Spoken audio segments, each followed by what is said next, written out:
Hey guys, tonight we're heading into the heart of the Andes where the stars hang so low over the mountains they feel like they might brush your hair.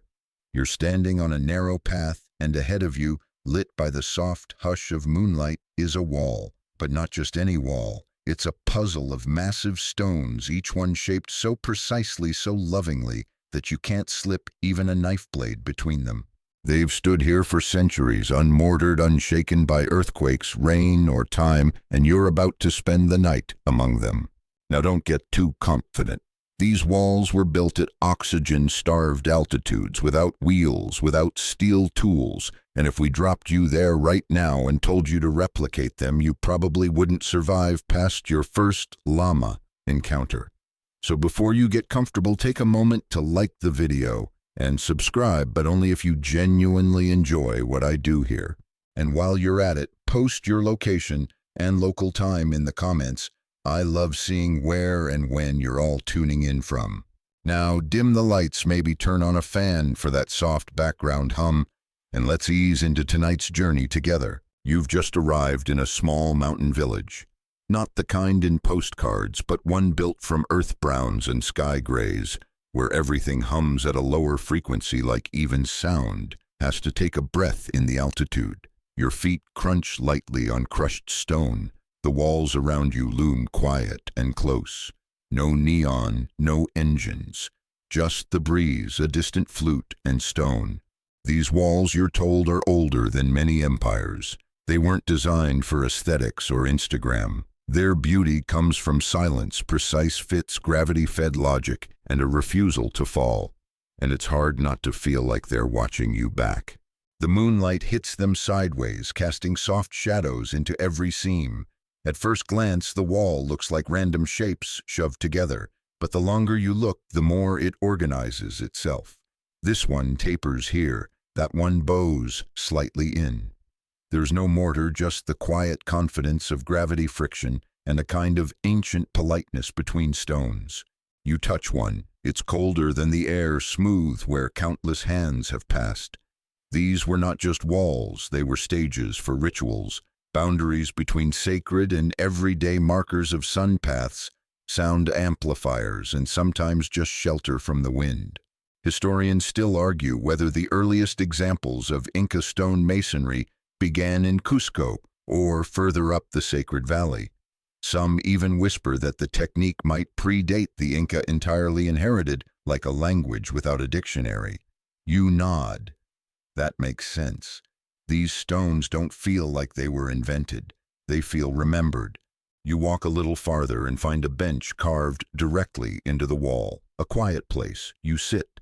It's here that a local stonemason leans into the quiet. He's older than the century, or maybe just aged by the mountain. He doesn't say much, just offers you a warm tea brewed from coca leaves and begins tracing the stones with his fingers like braille. His hands know things you don't. The calluses, the cuts, the silent measurements. Every stone, he murmurs, was once somewhere else. We help it come home. You blink. That's poetic, also possibly nonsense, but in this moment, you believe it. A fringe theory once suggested Inca masons softened stone chemically using plant-based acids to turn rock into clay. It's since been mostly dismissed, though not entirely. There's a vine deep in the jungle that locals still use to dissolve tree bark like butter. Could it work on stone? No one agrees. No one quite knows. The mason smiles as if he heard your thoughts. He presses your hand to a seam in the wall. It's nearly invisible, and yet your fingers can just make out a hairline, two different stones whispering against each other. Not bonded, just nestled, like lovers asleep. He shows you how the wall bows slightly outward. Not laziness, but deliberate seismic logic. In the event of an earthquake, and there have been many, this slight outward lean helps absorb the wave, redirecting the energy along the seams instead of resisting it. The Inca knew earthquakes intimately. The Andes are twitchy, volcanic, high-strung mountains, and yet these walls, most of them remain. Spanish colonial buildings, not so much. By now, the tea's warmth is working through you. Your breath puffs in the night air, soft and even. You notice the stars overhead aren't just pretty, they're placed, watched, measured. The Inca built with the cosmos in mind. Certain walls align perfectly with solstices, with shadow lines, with the path of the sun. The wall behind you might well have served as a calendar, a compass, a mirror. You close your eyes just for a moment, not to sleep yet, just to feel it. The silence here is thick, not empty, but full, like the mountain is holding its breath around you. There are no tourists, no guides waving flags, just the weight of carved stone, the whisper of history, and the steady thrum of your own heart slowing. And just as you start to wonder if this wall remembers the hands that built it, you realize something. You're not here to learn everything tonight. You're here to feel it. You wake, or maybe you never fully fell asleep. Either way, you're still here, leaning into stone and sky, wrapped in the high-altitude hush of an Andean night. The moon has moved, shadows have shifted, but the wall hasn't budged.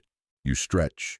Your fingers drift again across the cool surface. It's still absurd how each block fits the next like poured wax. No mortar, no metal rods, no click and snap modular tricks. Just massive rocks, some the size of minivans, locked together so tightly you could drag a thread across the seam and not snag a single fiber. You stand and start walking again. The path bends and suddenly the village opens to reveal a plaza wide and flat, ringed by more of these impossible walls. The air smells of cold stone and eucalyptus, with just a hint of fire smoke from a home you can't see. Everything feels clean, ancient, a little smug. Here's where it sinks in. These stones aren't just impressive, they've lasted. Most Incan structures built with adobe or loose stone are gone, washed away by time, rain, and human meddling. But these walls, the ones made using the Incas' most advanced method, ashlar masonry, where each stone was hand-shaped to interlock like a 3D puzzle, they've endured earthquakes that crumpled cathedrals. The Incas didn't just build, they resisted. The technique relied on more than geometry. The masons paid attention to the grain of the stone, its internal fractures, its personality even. They treated stone like woodworkers treat planks, choosing the orientation to reduce stress and movement. It's like rock was never just rock, it was a collaborator. You pause at a particular stretch of wall where the blocks are especially massive. Each weighs tens of tons, and they're stacked like a giant's bookshelf, leaning gently inward, subtly bowed curves, hugging each other like old friends pressed close in a windstorm. You run your fingers along one of the seams. No mortar, just perfect tension, gravity pressure and friction doing all the work. Historians still argue whether this seamless technique came from royal edicts only for temples and sacred sites, or whether it was a regional innovation that slowly spread like a good gossip. Some say it was centralized, others that master masons traveled between provinces like rock star architects sharing secrets in whispered Quechua over campfires. And yet no matter the origin, it worked. It still works. During the catastrophic Cusco earthquake of 1650, nearly every Spanish-built structure collapsed. The Inca walls remained. They always do. Centuries later, when Peru gets another tremor, footage will circulate shaken crowds, rubble-strewn streets, and one ancient wall serene and unmoved in the background, probably judging us just a little. You smirk. It deserves to. But here's the wild thing. There's no blueprint, no surviving instruction manual, no inked diagrams on llama vellum, just walls, everywhere, mute, proud, and maddeningly consistent. There's even an argument, a slightly snarky one, between modern engineers about whether the Inca knew the science behind what they were doing, or whether they simply learned by trial, error, and a ridiculous amount of patience. It's the patience, really, that hits you hardest. You think about how long it must have taken. Each stone had to be quarried with nothing more than stone hammers, no iron, just hard rock against harder rock. Then it had to be dragged sometimes from over 10 miles away uphill, across ravines, and finally shaped so precisely that it could press against its neighbors without gaps. Some estimates suggest it took weeks to set a single block. And yet here you are hundreds of years later, leaning against a wall that doesn't care about your schedule. You sit again, this time on a stone bench warmed slightly by the morning sun. A local boy passes by, balancing a basket of potatoes on his back like it's nothing. He gives you a nod, part curiosity, part don't mess with the stones. You won't. You promise. There's a fringe theory, of course there is, that the Incas used heat and water pressure to help shape the rocks. One version involves superheating the stones in pits, then dousing them with cold water to create clean fractures. Sounds plausible, sounds cinematic, but again, no proof, no scorch marks, just stories. There's also the theory that they use some kind of primitive survey tool, plumb lines, sun shadows, maybe even water levels in stone bowls. Ingenious, if true. Hilarious to think about engineers in high-vis jackets trying to reverse engineer something a barefoot mason figured out with a bowl and a stick. You lean back and take it in again. The symmetry, the restraint, the complete lack of decoration. No carving, no flourishes, just raw mathematical elegance. The Incas didn't need to show off. Their confidence was in function, in longevity, in the fact that long after their empire fell, long after the conquerors had crumbled and rebuilt and crumbled again, these walls would still be here. It's the kind of design philosophy that whispers instead of shouts. And you start to realize that maybe the Inca builders weren't trying to impress gods or kings. Maybe they were building for time itself, a quiet sort of immortality. The wind stirs again. Somewhere nearby, a bell rings coppery and hollow. A llama spits in the distance. You smile. The wall doesn't move, it just is. You're starting to get a feel for it now. The rhythm, the silence, the gravity of it all, not just literal gravity, but a kind of mental one. You walk slower without meaning to, speak less, blink more. The stones seem to appreciate it. They never rush. You follow a narrow path that hugs the base of a sloping terrace. A cluster of tools waits under a thatched awning, hammers of andesite stone pegs. River-worn, pounding rocks the size of cantaloupes. None of them gleam.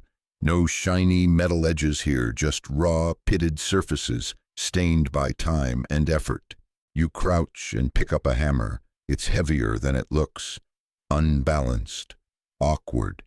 You imagine swinging this again and again against a block of granite for hours, maybe days. You can already feel your shoulder aching in sympathy. A man steps beside you, his face creased by wind and sun, his eyes more patient than the mountain. He takes the hammer from your hand and gestures toward a waist-high boulder. Then he points to a stack of smaller stones used to shape larger ones. You're not getting a lecture, you're getting a demonstration. He taps gently, not hard, not dramatic, just a series of quick rhythmic strikes, and soon the sound shifts from dull to sharp. A flake the size of a fingernail falls off. Then another, then another. There's no violence in it, no brute force, just persistence. Like rain carving canyons or glaciers shaping valleys, you realize this isn't carpentry, this is conversation. The stone talks back. Historians still argue whether the Inca developed specific masonry guilds, organized collectives of elite craftsmen who passed down techniques like family heirlooms, or whether every community simply taught its young to listen to rock the way others teach cooking or prayer. Either way, someone like you wouldn't be allowed near the good walls for years. You'd start with cruder jobs, quarry, helper, rope hauler, pebble chaser. Only after years would you earn your first chisel stroke. And chisels, by the way, weren't always chisel-shaped. Some were just points of harder stone. Others looked more like broken teeth or crooked coins. They weren't tools, they were extensions of instinct. You remember that phrase from earlier, every stone was once somewhere else. It hits differently now, not just poetic mumbo-jumbo, but a genuine truth. These blocks lived lives before they found their home. The mason doesn't force them into place. He guides them. You try. You really try. You lift the hammer again, squint at the surface tap where he tapped. It sounds wrong, too hollow. The mason smiles, not unkindly. He adjusts your grip firmer, more wrist, less shoulder. You try again. This time it sings. A tiny ping, a sliver falls away, and for a split second, you think maybe I could do this. Then your wrist cramps, and you remember, no, you absolutely could not. Nearby, a child probably no older than 10 balances a stone on his palm and rotates it slowly in the sun. He's studying the grain, the tiny lines that shimmer like scars. You wonder if he sees things you don't. Quirky fact. In some villages, young apprentices were tested not on how well they shaped stone, but on how long they could stare at it without blinking.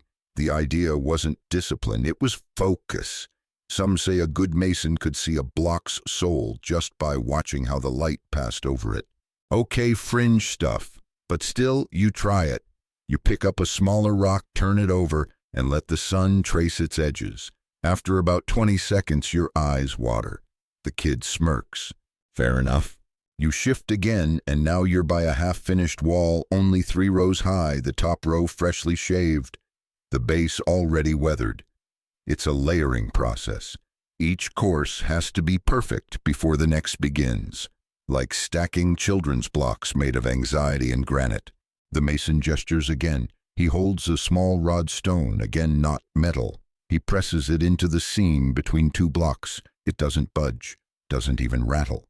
Test, he says simply. Then he tosses the rod aside. Test passed. You ask awkwardly what happens when a stone doesn't fit. He shrugs. It waits. Sometimes for days. Sometimes it's reshaped. Sometimes it's sent back. Sometimes he taps his chest. It stays in the mind until the right wall comes along. There's a kind of romance in that. The idea that a stone might wait for its moment, like a dancer in the wings, or someone in a bad relationship waiting for the right partner to slot into their weird angles. The wall continues to rise behind you, slow, precise. It's hypnotic. No one rushes. There's no music, no shouting, just a rhythm of tap, tap, shave, tap, tap, tap, pause. And then someone calls for a break. The workers retreat to a shaded alcove and you follow. There's chicha here, a cloudy fermented corn drink, a little sour, a little fizzy. You sip, it's cold, perfect, probably made in the same way for 1,000 years. One of the men picks up a chunk of unshaped stone and sets it on a flat slab. Then with a wink he drops a peeled potato on top. A perfect fit. Everyone laughs. It's a joke, but also a test. The fit was so clean the potato didn't fall through the gap, just sat there like a smug little offering to the gods of alignment. And you realize you're not just learning how they built, you're learning how they saw. Not just shapes, but relationships, weight, patience, trust in the feel of your fingers and the whisper of contact points. This is your first chisel, and your first lesson is this. Stone is never silent. You just have to quiet down enough to hear it. The sun has cleared the ridgeline, now warming your shoulders as you rise from your seat beside the apprentice's bench. The stone in your hand still hums faintly. From your last awkward tap, a hum you're beginning to understand isn't just sound, but memory. You place it down carefully, and as you stand back up, you catch sight of it, a finished wall. This one is different. It's not tall, not dramatic, but it stops you cold. Each block is a different shape. Trapezoids, hexagons, irregular blobs that shouldn't logically belong beside one another, and yet they do. No mortar, no glue, just stone pressed against stone like they were born to snuggle. If the wall could speak, it wouldn't shout. It would whisper something like, "I've been waiting for you." This is the classic style of Inca perfection. The tight-fit polygonal masonry that seems more like sculpture than construction. It's so precise that even thousands of years later, water doesn't seep through the joins. Tourists lose their minds trying to fit credit cards or coins between the blocks. Nothing fits. The shapes confuse you. There's no repeating pattern, no horizontal rows. just interlocking chaos that somehow forms a stable earthquake-proof wall. Historians still argue whether this randomness was aesthetic or structural. Did they do it for strength, or because it looked cool? One theory suggests the irregular pattern deflects seismic energy, spreading the force across uneven paths and reducing collapse. Others argue it was an expression of the Inca worldview order within disorder harmony from the unpredictable. Then there's a fringe theory, the kind whispered by internet archaeologists and late-night cable documentaries that claims the shapes were inspired by constellations, that each block matches a star. It's poetic, it's beautiful, it's also deeply unprovable. Still, as you gaze up at the wall, the idea doesn't seem that far-fetched. The blocks do look like they're orbiting one another. The mason returns this time with a small pouch. He empties it onto a flat stone, a collection of tiny pebbles, each marked with a faint scratch or dent. It looks like an ancient bag of runes or some dusty board game. He selects one, places it down, then gestures to a larger rock. A match. You realize this is his system, his blueprint. The Inca didn't draw plans on paper, they built prototypes in miniature, like stony little test runs. Some scholars believe these micro-models were passed between masons on site, letting them pre-visualize the exact position of each block before shaping the real one. It's like Lego, but for immortality. You're handed one of the pebbles. It's smooth, worn on one edge. You flip it in your hand and imagine how many times it's been used. Maybe its full-sized cousin is already somewhere in the wall, or maybe this one never found a home. You glance up. That one block upper left, shaped like a fat lightning bolt, seems oddly familiar. The wall leans inward slightly. Not enough to notice unless you really study it, but that subtle taper is everywhere in Inca design. It adds strength, distributes weight. It's called batter, and it's one of the things colonial builders never really understood. They rebuilt Inca walls without batter and watched them crumble under the first earthquake. You take a few slow steps, tracing your hand along the length of the wall. One block in particular catches your attention. It's enormous, easily 10 feet wide and tall enough to reach your shoulder. It sits low in the wall like an anchor and curves slightly outward at the belly. Not straight, not squared, just right. That's when someone behind you says something in Quechua.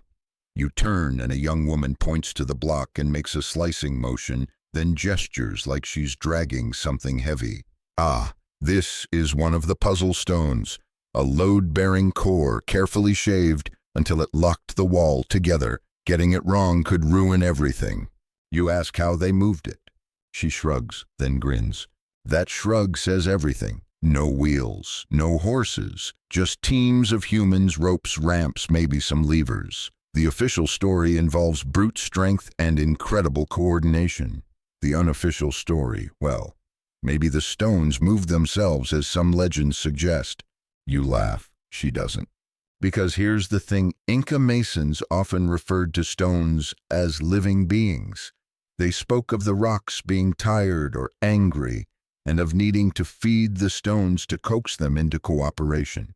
It wasn't superstition, it was respect. One oral tradition even claimed that stones could walk when properly sung to, that with the right chant at the right time, in the right rhythm, the stone would move. You don't believe it? Not really. But you also don't not believe it. A gust of wind brushes past, carrying the scent of dust and eucalyptus. You look down at the pebble still in your hand, then back at the wall. You can't help it. You press the pebble to a gap between two stones. It fits. It shouldn't, but it does. Probably coincidence. Probably. The masons are packing up now. Tools are wrapped in cloth. Dust is brushed off shirts. Someone starts a quiet chant in Quechua, low, melodic, repeating. Not a song, a rhythm, a pulse. You stand in front of the wall a little longer, and as the sun climbs and the light shifts, the shadows between blocks deepen into something that looks like script. Not letters, not language, but meaning. And if you stare long enough, if you quiet down completely, you almost think you can read it. The morning mist hasn't fully lifted yet, curling lazily around the base of the mountain like it's in no hurry to be anywhere. You're back at the quarry now, where the story of the stone begins not in walls or temples, but here in raw chaos. This is where things are loud, hammers echo, chisels ring, stones groan, but even here in the clamor there's a strange stillness, a rhythm that undercuts the noise like a heartbeat under a drum line.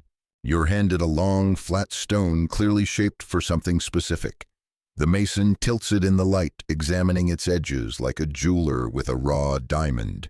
He doesn't look for flaws, he listens. This is what they meant when they said you have to ask the stone where it wants to go. You try it, you turn the stone over in your hands. It's nothing special, rough, speckled, a little warm from the sun. But after a while, you swear it does seem to lean toward one direction, toward a purpose. Historians still debate whether this was just poetic metaphor or part of a more technical mindset. Did Inca Masons genuinely believe the stone had a preferred destiny? Or was this just a way of describing a deeper kind of assessment, a tactile geometry that relied more on fingers than rulers? Either way, you're beginning to get it. The concept of listening to stone isn't about hearing sound. It's about sensing tension, the grain, the fault lines, the places that want to give, and those that will fight you back. In many ways, it's more like massage than masonry. There's a pile of partially worked stone nearby. Rejects, maybe, or students' first tries. Some are chipped too far on one side, some cracked in odd places. One is polished smooth but warped into a strange, unusable shape. You crouch beside it, resting your hand on its surface. It feels sad, or maybe you're just projecting. You watch as a mason lines up two freshly shaped blocks. Their faces already clean and flat. He tilts them, taps gently at the corners, shaves a millimeter off here, another off there, then with a breath held he presses them together. Click. Not literally, there's no sound, but the effect is the same. They slot together like they were born side by side, separated only by centuries of tectonic drama. The others nod. One says something that roughly translates to, "They've agreed." It's funny the way people talk about this work.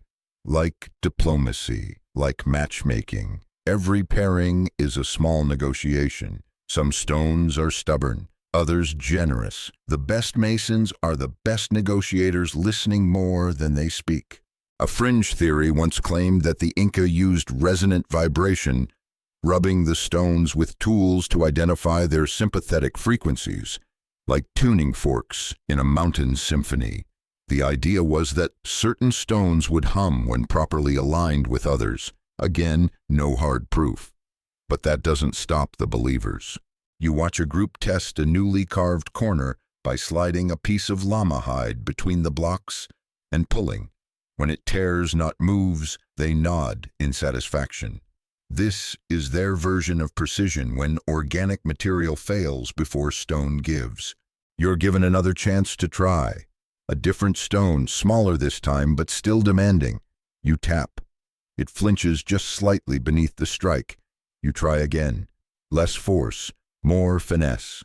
There's a chip, clean, just where you meant it. You pretend not to be as thrilled as you are. One of the older workers walks over and hands you something unexpected. A long, slender reed, hollow and straight. He gestures to the stone. You're not sure what to do until he kneels and blows through the reed, watching the way the air flows across the surface of the block. It's a trick, a simple wind test to reveal imperfections too shallow for the eye.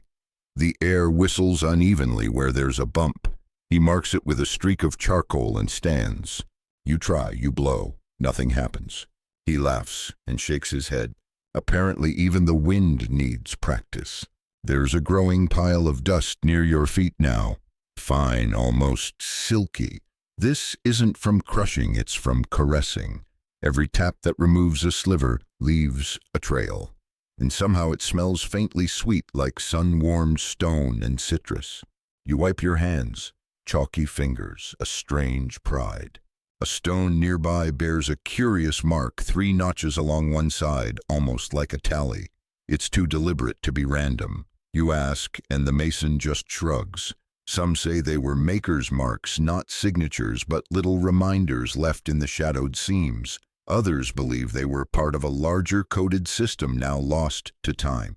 Historians still argue whether those marks were personal symbols, alignment cues, or something else entirely like notes in a song only the builders understood. You crouch and trace the marks. The stone doesn't tell you what they mean. Not yet. Maybe not ever. But you're beginning to feel how these weren't just rocks stacked in clever ways. They were relationships, interactions, tiny silent agreements made in the high air of the Andes, sealed not by words, but by craft.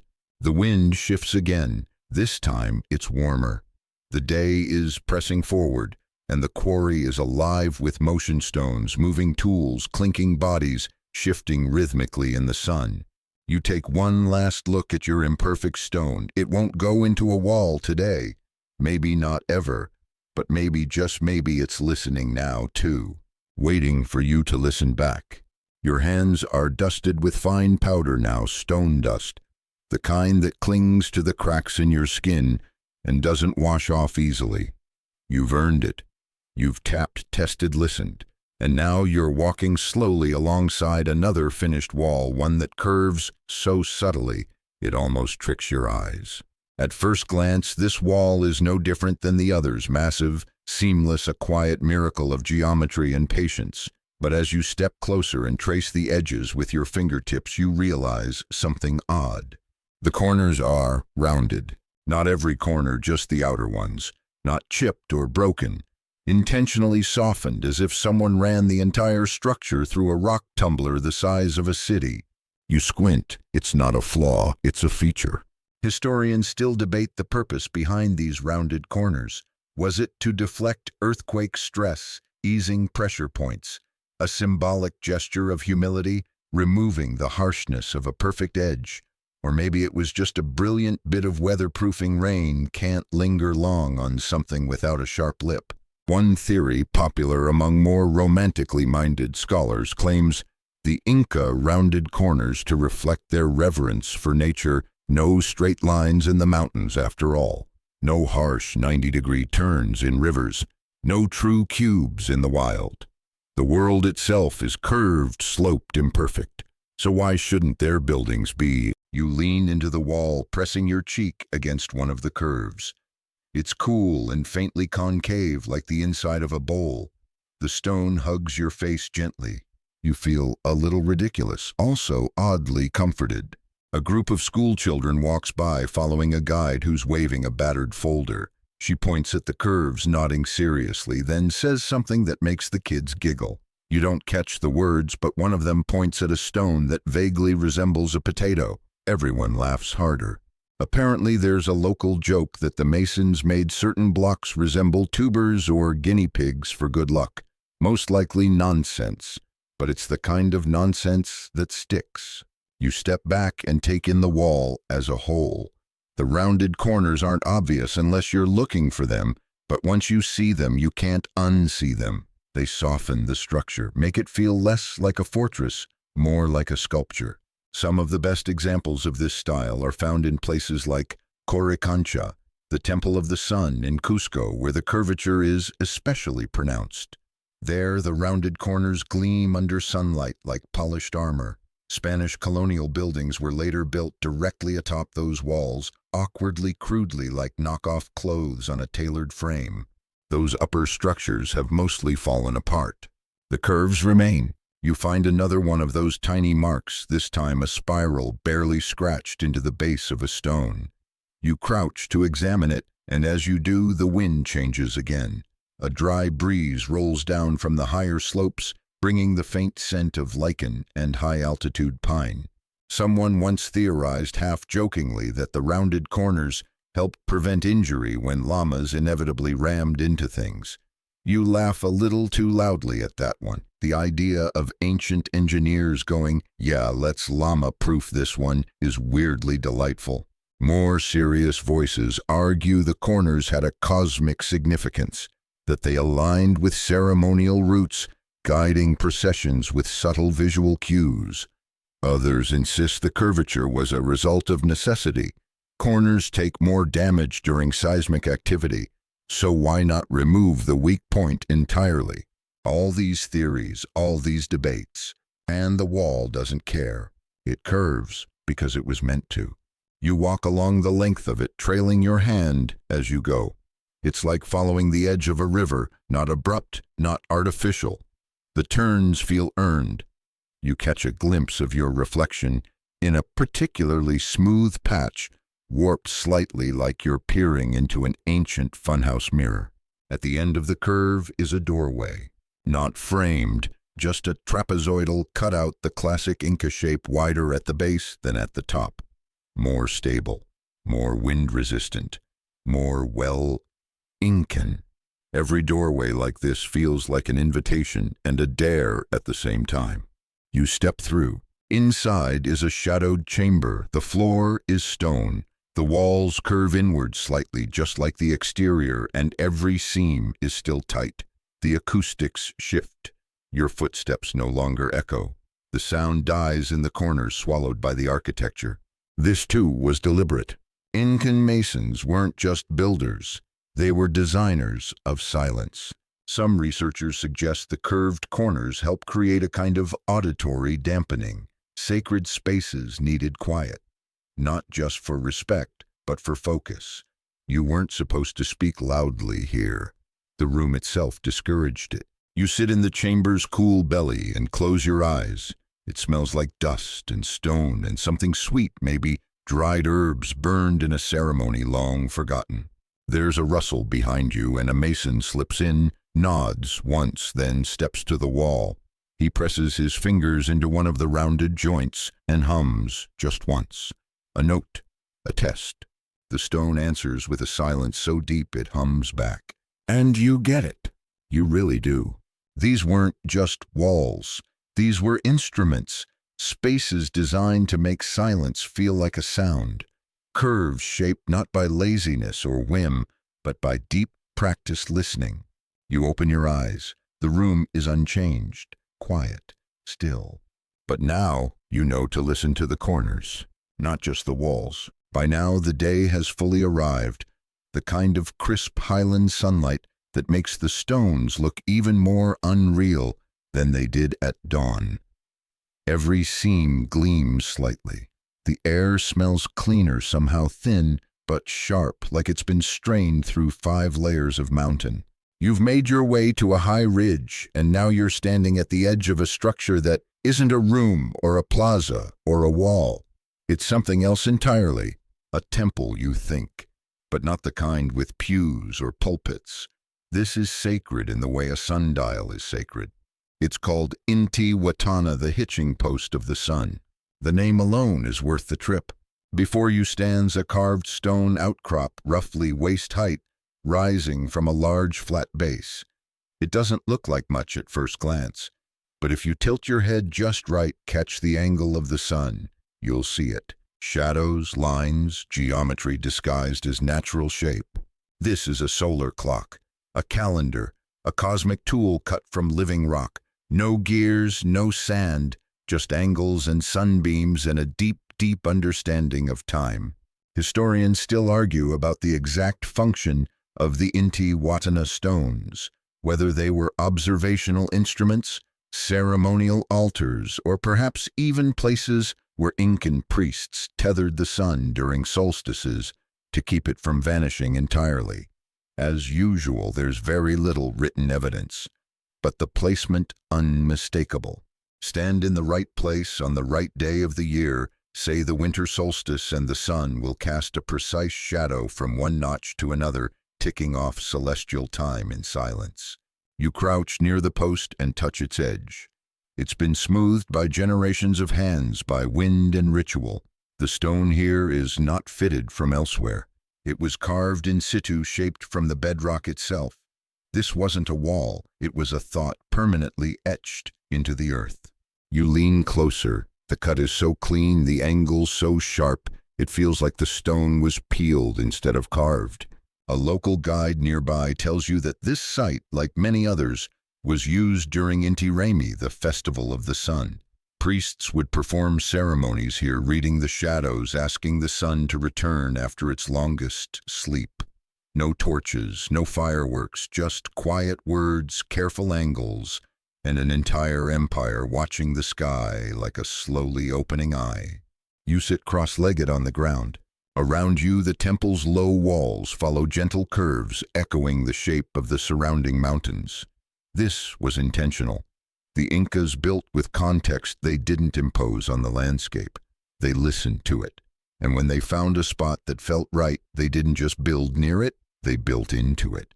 One researcher once joked that Inca architecture is the opposite of Wi-Fi. The higher the elevation, the better the signal. It tracks. The higher you climb, the clearer the stars, the cleaner the shadow, the more precisely the stone speaks. You think back to those rounded corners, those soft walls. Here they're still present, but more symbolic. Less about defense, more about echo. The way sound bends around the stones here is uncanny. A single whispered word can travel farther than a shout if you speak it just right.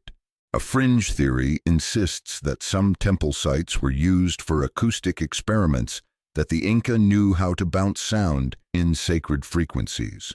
There's no real proof, but you clap your hands just once, and the echo returns with a sharp, satisfying flick, like a finger snap in a dream. You're not alone, either.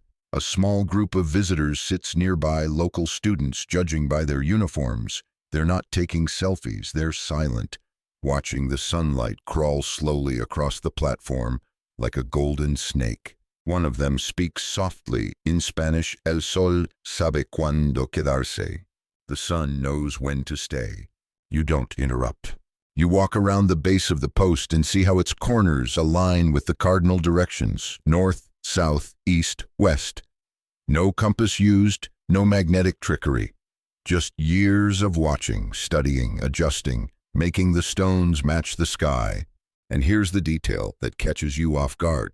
Every Inca temple had a sacred axis, a central line running through it, connecting it not just physically, but spiritually to surrounding peaks. These invisible lines, called seques, radiated from Cusco, like spokes on a wheel linking temples, water springs, caves, and stars. Historians still argue whether this network was spiritual, administrative, or astronomical. Some say it mapped the heavens onto Earth. Others say it was just a religious bus route. The truth probably somewhere in between. You take one last look at the hitching post of the sun. No ropes, no sun visibly tied to it, but somehow it does feel like something's anchored here, not held against its will, just gently convinced to stay. As you begin to leave, you pass by a low, retaining wall made of fitted stones. Nothing flashy, no carvings. But as the sun hits it just right, the shadow it casts falls perfectly along a set of notches in the platform. A stone clock, a shadow map, a kind of timekeeper built from nothing but knowledge, trust, and centuries of sky watching. You smile. Time, after all, is just a story told in light. And here, in this high, quiet temple, the stones tell it better than you ever could. You leave the temple slowly, like stepping out of a dream you weren't ready to end. The sunlight follows you slanting across the path and warming the back of your neck as the altitude begins to press gently against your lungs again. Ahead lies something that doesn't make sense, or rather, refuses to make sense. It's not a structure exactly, more like the remains of a process scattered across a plateau. You've reached an ancient work site, a place where massive stones were once cut, shaped, moved, and then mysteriously left behind. This is where the questions really start. At the edge of the site is a giant boulder partially carved with broad, stair-like incisions on one side and a smooth, curved surface on the other. It looks like someone started to build a temple right there in the rock, then just stopped, as if the masons walked away mid-sentence. Some call it an altar, others call it a quarry spill, but locals, they call it the lazy stone, half finished, half forgotten, and very much a riddle. Historians still argue whether stones like this were abandoned due to flaws, ritual reasons, or external disruptions like war or royal death. One common theory is that if the reigning emperor died mid-construction, the project halted entirely out of cosmic respect. You don't pause a divine blueprint, you bury it. There's something a little eerie about it. You walk around the lazy stone and run your hand along a shallow groove. It's smooth, so smooth it could have been shaped yesterday, if not for the lichen clinging to the cracks. The cuts are clean. The angle is precise. It wasn't a mistake. It was deliberate.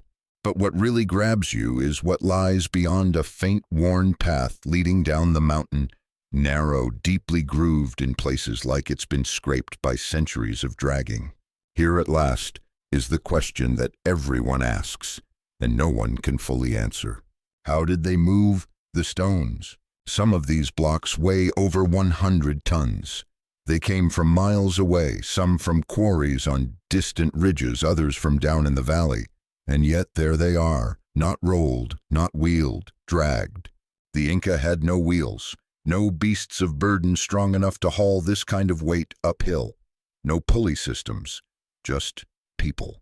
Lots of them. You follow the path a little further and you can almost picture it, hundreds of workers' ropes, braided from llama hide logs laid as rolling levers, sand and water poured ahead to reduce friction.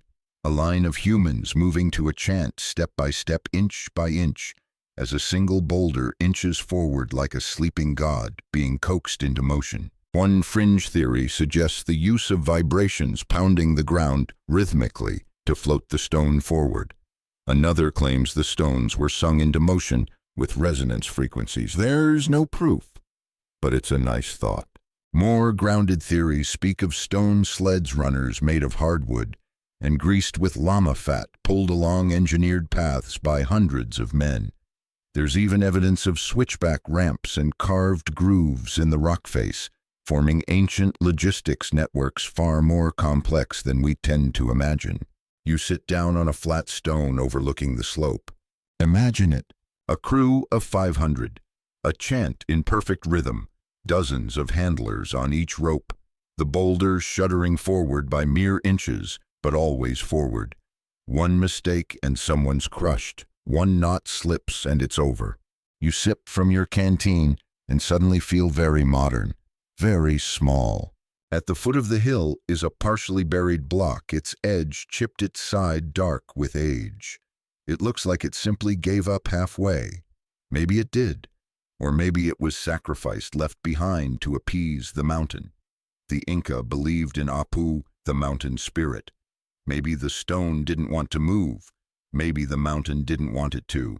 You remember what the Mason said, every stone was once somewhere else. But not every stone arrives. Some stay where they fell. Some are meant to. Further down the path you find a carving etched into the earth, barely visible now. It's a circle with 4 lines extending out like the sun or maybe a compass. Some believe these symbols were ritual markers, placed along the transport route to keep the energy flowing. The workers motivated the gods, content. The more you think about it, the more it all begins to feel like theater. Like every stone's journey was a ceremony, not just logistics, but choreography. Imagine it, the stone is wrapped in cloth. Offerings are placed atop it, coca leaves, feathers, maybe a carved token from a mason's child. The team chants, the ropes tighten, the mountain listens, the stone slides, and the next day, again, and again, and again, until finally the stone arrives, tired, scarred, ready to rest, and when it is set into the wall perfectly, you better believe there was celebration. You stand again and trace the groove with your boot. It's faint, but it's there, a scar in the earth from when giants moved quietly, slowly, purposefully, without machines, without math degrees, just will, ritual, and 1,000 patient hands. You don't know how they did it, and maybe that's okay, because some things aren't meant to be solved. Some things are meant to be respected.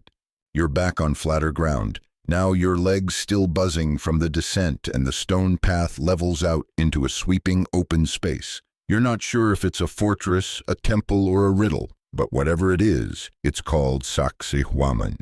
Pronounced something like sexy woman. Yes, everyone makes the joke. You don't. You're too busy trying to process what's in front of you. Because here, finally, the stones aren't just massive, they're impossible. You're looking at a wall of such ridiculous scale that it almost feels like a prank. Some of the blocks are as tall as 2 people and heavier than your apartment building. They fit together so tightly that not even a piece of paper can slip between them, and yet they curve, they dance, they lean and bulge and lock into one another like a dream you can't quite remember. You run your hands along a seam that's wavy, intentionally wavy, and you realize these aren't bricks stacked in rows. They're sculpted masses, each shaped to wrap around its neighbor like petrified clay. Historians still argue whether Sacsayhuaman was a military stronghold, a royal ceremonial ground, or some sort of cosmic calendar in stone. One thing is clear, this was a capital project, a statement, a masterpiece. The whole site is built on a hill above Cusco, and it sprawls in tiers like a megalithic stadium. The Inca built it in zigzagging walls said to represent the teeth of a sacred puma, Cusco itself being the animal's body in symbolic city planning, because of course they shaped their entire city like a spirit animal. Why wouldn't they? You follow the length of one of the zigzag walls, tracing a path of shadows that slide like ink between the stones. They've stood here for centuries through earthquakes, floods, and invasions, and they haven't budged. When the Spanish arrived, they tried to dismantle parts of Sacsayhuaman, took some of the smaller stones for cathedrals, even used explosives in a few places. It was infuriatingly slow going. Eventually, they gave up on the big blocks, entirely too heavy, too stubborn, too many. The walls stayed. There's a joke among guides that the Spanish brought steel and horses, and the walls brought petty revenge. You find a shady corner under one of the great flanks and sit facing a stone that looks vaguely like a sleeping elephant. A local boy runs by and points to another stone, claiming it's shaped like a fish, then a frog, then a face. Soon it's a whole zoo, and you start to see it too. Pareidolia, the human instinct to find patterns and faces in randomness, is playing games with your brain, but maybe that's the point. Maybe the Masons leaned into it, hid meanings in the margins, a joke, a prayer, a puzzle left unsolved. There's one particularly legendary stone here, a 12-angled block nestled deep in a wall on the other side of the site. You've heard of it. Everyone has. You half expect it to be a letdown. It's not. You find it tucked into a street-level wall, unmarked, understated, absurdly precise. 12 faces, 12 perfect contacts, not a chip out of place. It fits like it was digitally scanned and 3D printed, except it wasn't. It was hand-shaped centuries ago using rocks to hit other rocks. People line up to take selfies with it. You wait until they leave, then kneel down and touch it. It's warm from the sun, cold underneath, firm, ancient. It makes you feel younger than you are and infinitely dumber. A fringe theory, unsubstantiated, of course, claims that stones like this were shaped by softening the rock chemically using jungle plants. It's been largely dismissed, though there's always one enthusiast insisting there's a forgotten formula out there, hidden in a lost quipu or whispered by shamans. You shrug. If that's what it takes to sleep at night, let them have it. The real explanation is almost more magical hours of precision, tiny corrections, a mason tapping, filing, grinding with sand and patience. Maybe a week for that one block, maybe more. You wonder what he thought about the whole time, if he was bored, if he was proud, if he had a favorite corner. As the afternoon light shifts, the wall changes too. Shadows stretch, lines blur, and for a moment the 12 angles seem to shimmer. You imagine being the apprentice on that build, being handed that block and being told, make it fit. No pressure. You wonder how many apprentices touched this same stone, How many tried and failed before someone finally got it right? Maybe it was the master himself. Maybe it was the kid who no one expected. And that's the thing about Sacsayhuaman. It doesn't feel like the work of a faceless empire. It feels personal, hand-touched, as if each stone holds not just weight but memory. You sit back and let the scale wash over you. The walls rise above, crooked and proud, like they're daring you to explain them. They don't offer secrets easily. They just exist, and you either accept them or you don't. The sky overhead begins to shift toward gold. A breeze rolls in, catching your sleeve. You feel the altitude again pressing lightly on your chest. Not a warning, just a reminder. You rise, walk one more length of the wall, pause, and say nothing. The wall doesn't need your words. It has its own. By now, you're convinced the stones are messing with you. You've spent hours among walls that curve, whisper, and shimmer, among blocks shaped like potatoes, puzzles, and pumas. You've been humbled by the 12-angled stone and quietly judged by a fortress that laughs at earthquakes. But just when you think you've seen it all, just when you feel like you finally understand the Inca Mason's mind, you arrive here, at the top of a ridge, alone face to face with a slab the size of a bus lying like a fallen altar in the grass. It's cracked, half buried, but carved. Deep, straight lines etched into the top, a few stair-like notches, and a long, sweeping gouge across its center that looks too precise to be erosion and too chaotic to be decoration. You crouch, touch it. The lines are shallow but deliberate. You've seen these before. This is one of the unfinished ones. These are the stones that never made it to the wall cut, but not placed, shaped, but not claimed. It feels sad, like a painting left half done or a song missing its final note. And you ask the question that everyone asks when they see one of these. What happened? Historians still debate this surprise. Some say these were test pieces used for training. Others argue they were sacred offerings left behind on purpose to honor the earth. A few believe the Masons simply abandoned them mid-transport after a crack, a bad omen, or a ruler's sudden death. But there's another theory, the one you came to see. Look closer at the gouge. It's long, curved, almost like a track, as if the stone didn't fall here but slid into place. You walk around the boulder and see it a worn channel leading down the hill, just wide enough to suggest a controlled descent, not a crash, a route. Now imagine this. A massive block is carefully released from a higher quarry. It's cushioned with logs, guided by ropes, its movement slowed with sand and water. The team chants, the runners shout. The stone begins to slide slowly like a glacier, remembering how to move. The stone reaches this platform, your platform, and is meant to be caught, steadied, and shifted again. But it catches wrong, twists, cracks, and the sound it makes, the low, final crack of a failed dream, probably echoed across the valley. You can still see it. This wasn't just a stone that failed. This was a moment that failed. And someone had to stand over it and decide, do we fix it or do we leave it? Apparently they left it. And that's the haunting thing, because for every perfect fit you've seen, for every seamless seam and 12-angled miracle, there are stones like this. Forgotten, not celebrated, but still part of the story. You sit beside it for a while. A small flower, purple stubborn, grows near the corner. A bee buzzes past. A bird lands on the top edge and hops along the carved channel like it's inspecting the mason's work. You smile. A fringe theory, one of the more dramatic ones, claims the Inca didn't move these stones downhill at all, that they somehow levitated them from below, that they carved the stones in place by softening the ground or shaping them with sound or fire. Some even claim alien intervention. Yes, really. You don't entertain that one, not today. Because what you're feeling now isn't confusion, it's awe. Not because this stone is unfinished, but because someone tried.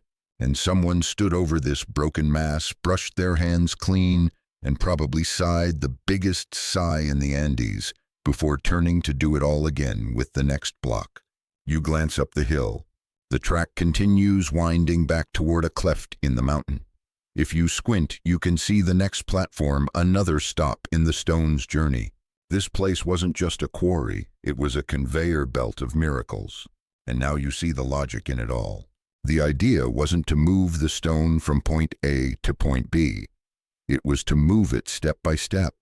Pause, adjust, recalculate. Each platform a checkpoint, each crack a lesson. And somewhere along the way, maybe after dozens of men shouted hoarse, maybe after the ropes nearly snapped, maybe after the rain turned the slope to soup, they said, "This is as far as it goes." And that was enough. You rest your hand on the stone one last time. It's rougher than the others. No polish, no pride. But honest. And honestly, maybe it's your favorite. Because while the perfect walls get the glory, this is where the work was. Not in the fit, not in the polish, but in the attempt. The path ahead narrows. You duck under a low arch formed by two leaning stones, no lintel, just gravity and daring. Beyond it, the ground flattens into a wide, open courtyard, rimmed with low walls and scattered with trapezoidal niches, like little open mouths carved into the stone. You've seen these before, those familiar, slightly inward-leaning rectangles that somehow feel more stable than a regular doorway. But here, in this enclosed space, there are dozens of them, like a chorus of mute sentinels watching from every side. Each niche is exactly the same shape, but slightly different in size, like siblings with the same jawline, but different temperaments. You lean into one just to see if it's a window or a hiding place. It's neither. It's a breathing mechanism. Not literally, but close. You're standing in a structure designed to breathe, not with lungs or air, but with pressure movement resistance. This is earthquake country, remember? The Andes are twitchy, but these walls haven't just survived tremors, they've adapted to them. You knock gently on one of the stones. It doesn't echo. The sound dies immediately, absorbed by the fit, the angle, the intent. You realize something: this structure isn't rigid. It's flexible. The wall moves. Well, not quite like jelly, but it responds to force. When the ground shifts, the trapezoidal doorways and niches flex ever so slightly, distributing the energy and keeping the wall from cracking. Historians still argue about the origins of this trapezoidal style. Some say it was an engineering breakthrough. Others insist it was spiritual mirroring the Inca concept of balance and inward focus. One clever theory suggests the shape came from observing nature, specifically burrows, ravines, and tree trunks which all narrow as they rise.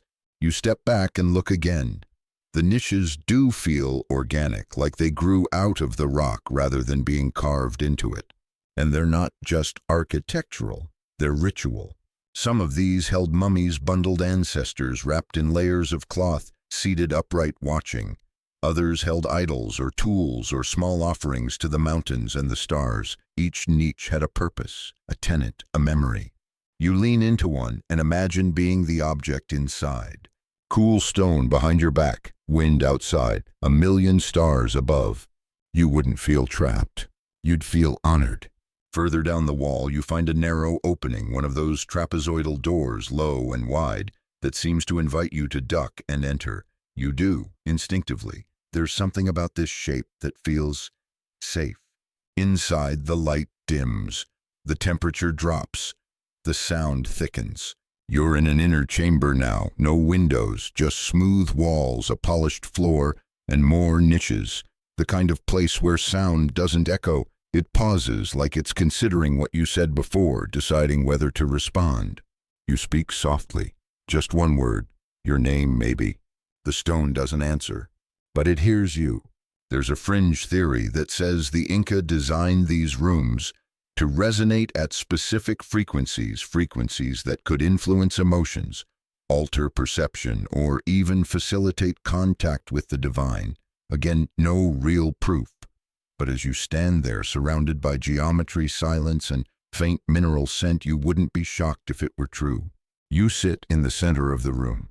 The floor is slightly uneven, but it's intentional. There's a gentle dip in the center, almost like a bowl, maybe for offerings, maybe for channeling water during rituals, maybe just a way to focus energy. You don't know. No one does. You close your eyes. This isn't a prison, it's a lung, a space that inhales and exhales light, sound, and tension. Outside, a breeze passes, the pressure shifts, and somewhere within these walls something adjusts microscopically gently, like a spine realigning in sleep. You feel it. And suddenly every wall you've seen so far makes more sense. They weren't just meant to hold weight, they were meant to relax under stress, to yield, not break, to breathe. A modern engineer once described Inca architecture as the art of tension without tension, which sounds ridiculous. Until you're here, until you realize that your own shoulders have dropped, that your breath has slowed, that your whole body has matched the tempo of the walls. You stand slowly, bow your head to the room, step out into the sunlight again. And when you pass back through that trapezoidal doorway, it's not just stone anymore. It's a threshold. The sun is higher now, nearly overhead, and the light has taken on that bright, unforgiving tone that turns shadows into sharp-edged pools. But it also does something wonderful to the walls. It polishes them with heat and time, makes every surface gleam faintly like brushed metal. And nowhere is that more evident than here at a site the locals call simply the mirror wall. It's not flashy, not particularly famous, but as you step closer you start to understand the name. This wall isn't made of the usual rough-hewn puzzle blocks. These stones are smooth, not just clean burnished. The surface reflects light in a soft, unfocused way, like frosted glass. Not enough for a selfie, but enough to see your movement in the stone. You wave, it waves back. A guide passing by with a group of tourists gestures at the surface and says, "This is what patience looks like." You believe him, because these stones were polished by hand, not with machines, not with chemicals, with sand and water and hours, possibly days for a single surface. Historians still debate the reason. Was it aesthetic? Did these shiny walls belong only to the elite or the divine, or was there a more practical purpose, marking ceremonial spaces, amplifying light, or even projecting shadows in specific patterns for calendar rituals? There's a fringe theory you've heard too. Some claim these walls were used to reflect moonlight during nighttime ceremonies, that certain angles created pathways of light, that you could track stars not only above you, but across the stone itself. Maybe you reach out and rest your palm flat against one of the stones. It's hot, sun-warmed, but not burning, and so smooth. Not like metal, not like glass. It's a stone smooth, a kind of organic polish that still carries the grain, the tiny whispers of what it once was. The mason beside you chuckles softly. He takes a small bowl of fine sand, pours it onto a flat slab beside the wall, then adds water until it forms a thick slurry. Then, using a round river stone, he begins to rub in slow, steady circles, not pressing, just persisting. After a while, he pauses and lifts the river stone. A pale swirl has begun to appear in the block beneath. It's like watching marble come to life. He hands you the stone and gestures, "Try." You do, and it's awkward at first. Too much pressure, wrong motion, but eventually you find the rhythm. Circle, circle, lift. Circle, circle, lift. The slurry makes a soft hiss like sand sliding down silk. Your fingers begin to remember something ancient. This is not carving. This is revealing. You think about how long it must have taken to polish an entire wall. Not a matter of days, but generations. Apprentices polishing what their masters started, maybe whole families assigned to a single surface. Imagine being born into a job like that, your entire youth spent in slow circular motion, chasing a reflection that never quite arrives. You'd think that would break a person, but here's the wild thing. The Incas celebrated this kind of work. There are old records, mostly from Spanish chroniclers, that mention stonemasons being held in high regard. Not just laborers, but artists. In some communities, a beautifully polished block wasn't just respected, it was blessed. And now you're beginning to understand why.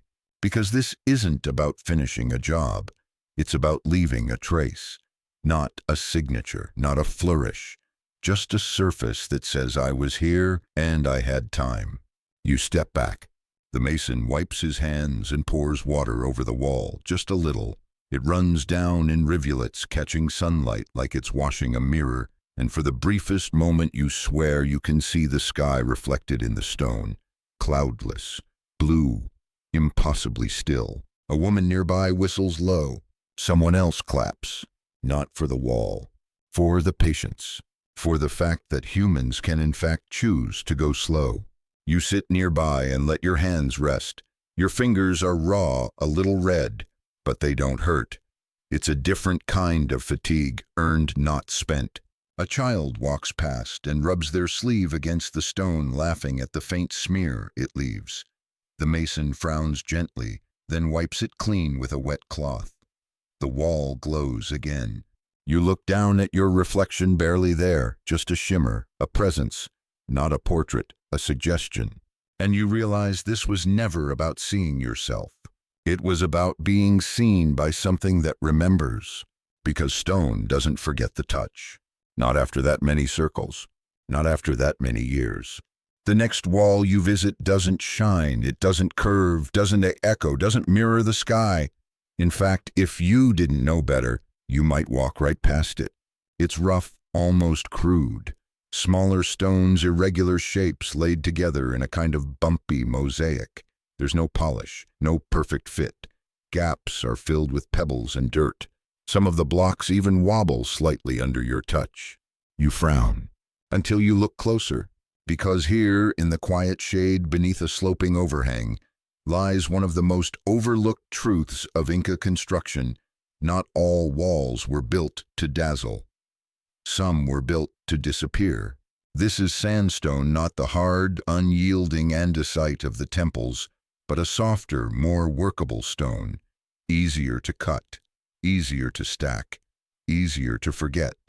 And thou, this wall, it's not part of a royal road or sacred complex. It's a boundary marker, a foundation for something long vanished, a footnote in architecture, and yet it's still here, still standing, still doing its job centuries later with no fanfare, no Instagram posts, no 12-angled gimmicks, just quiet persistence. Historians still argue about the hierarchy of Inca masonry. There were at least 3 distinct levels: fitted polygonal stonework for sacred and imperial structures, coursed masonry for administrative and elite housing, and finally this fieldstone and sandstone walls, utilitarian and humble.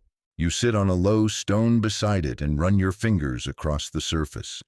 The texture is completely different, chalky, flaky in some places. You can even scratch it slightly with your fingernail. This stone doesn't resist you the way the others did. It yields. And that, ironically, is why it lasts. Because sandstone absorbs movement. It shrugs off shocks. While other walls flex to survive earthquakes, this one simply sinks into them. It lets the earth shiver and rolls with it like a good sleeper in a bad bed.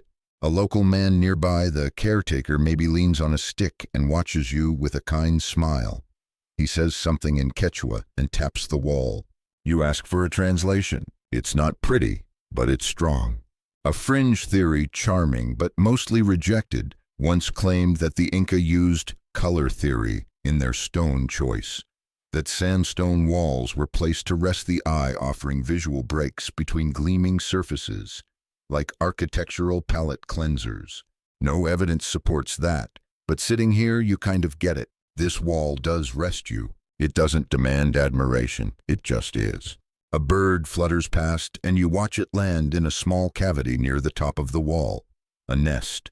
A little clump of straw and lint wedged into a crack that seems tailor-made. Probably wasn't. Probably just happened to be the right size. But still, you smile. Even the birds trust the sandstone.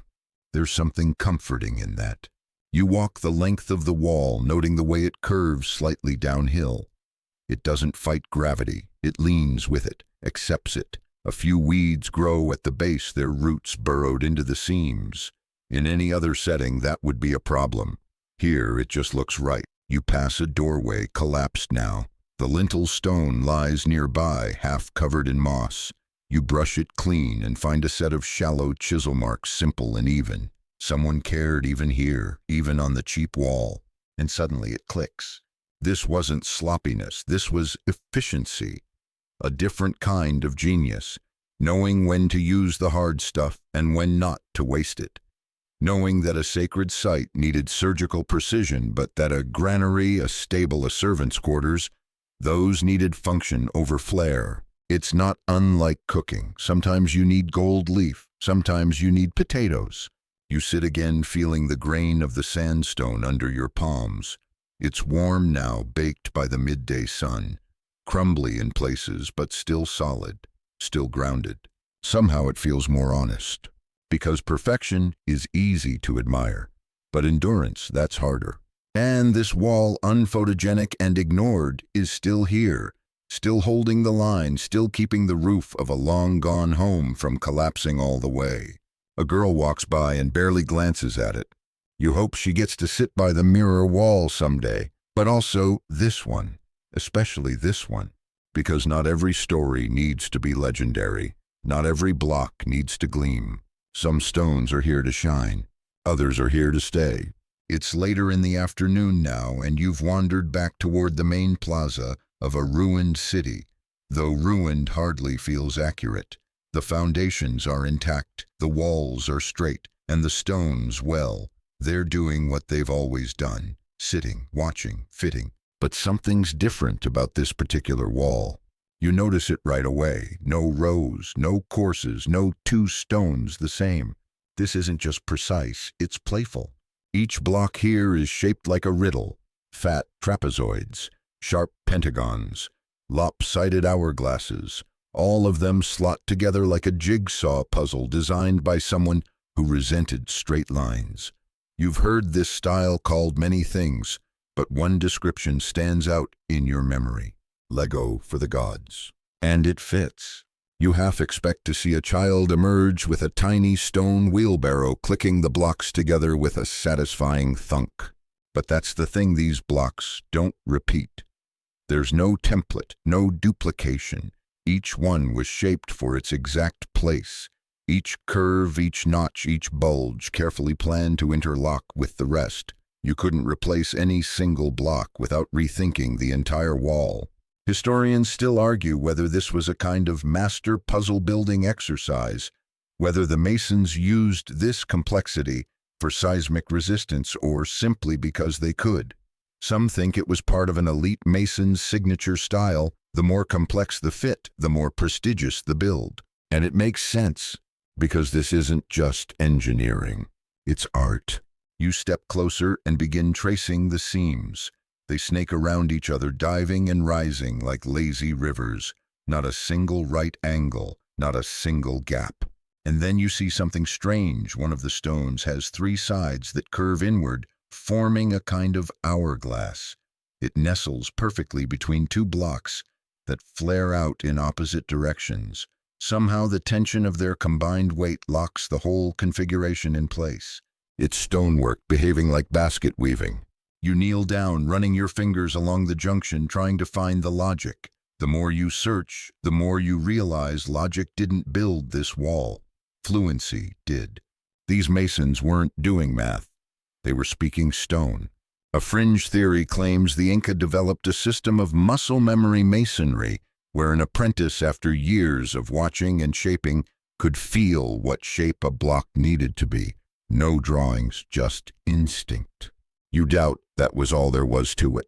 But still, standing here seeing it, you're not ready to rule it out either. A mason nearby offers you a challenge.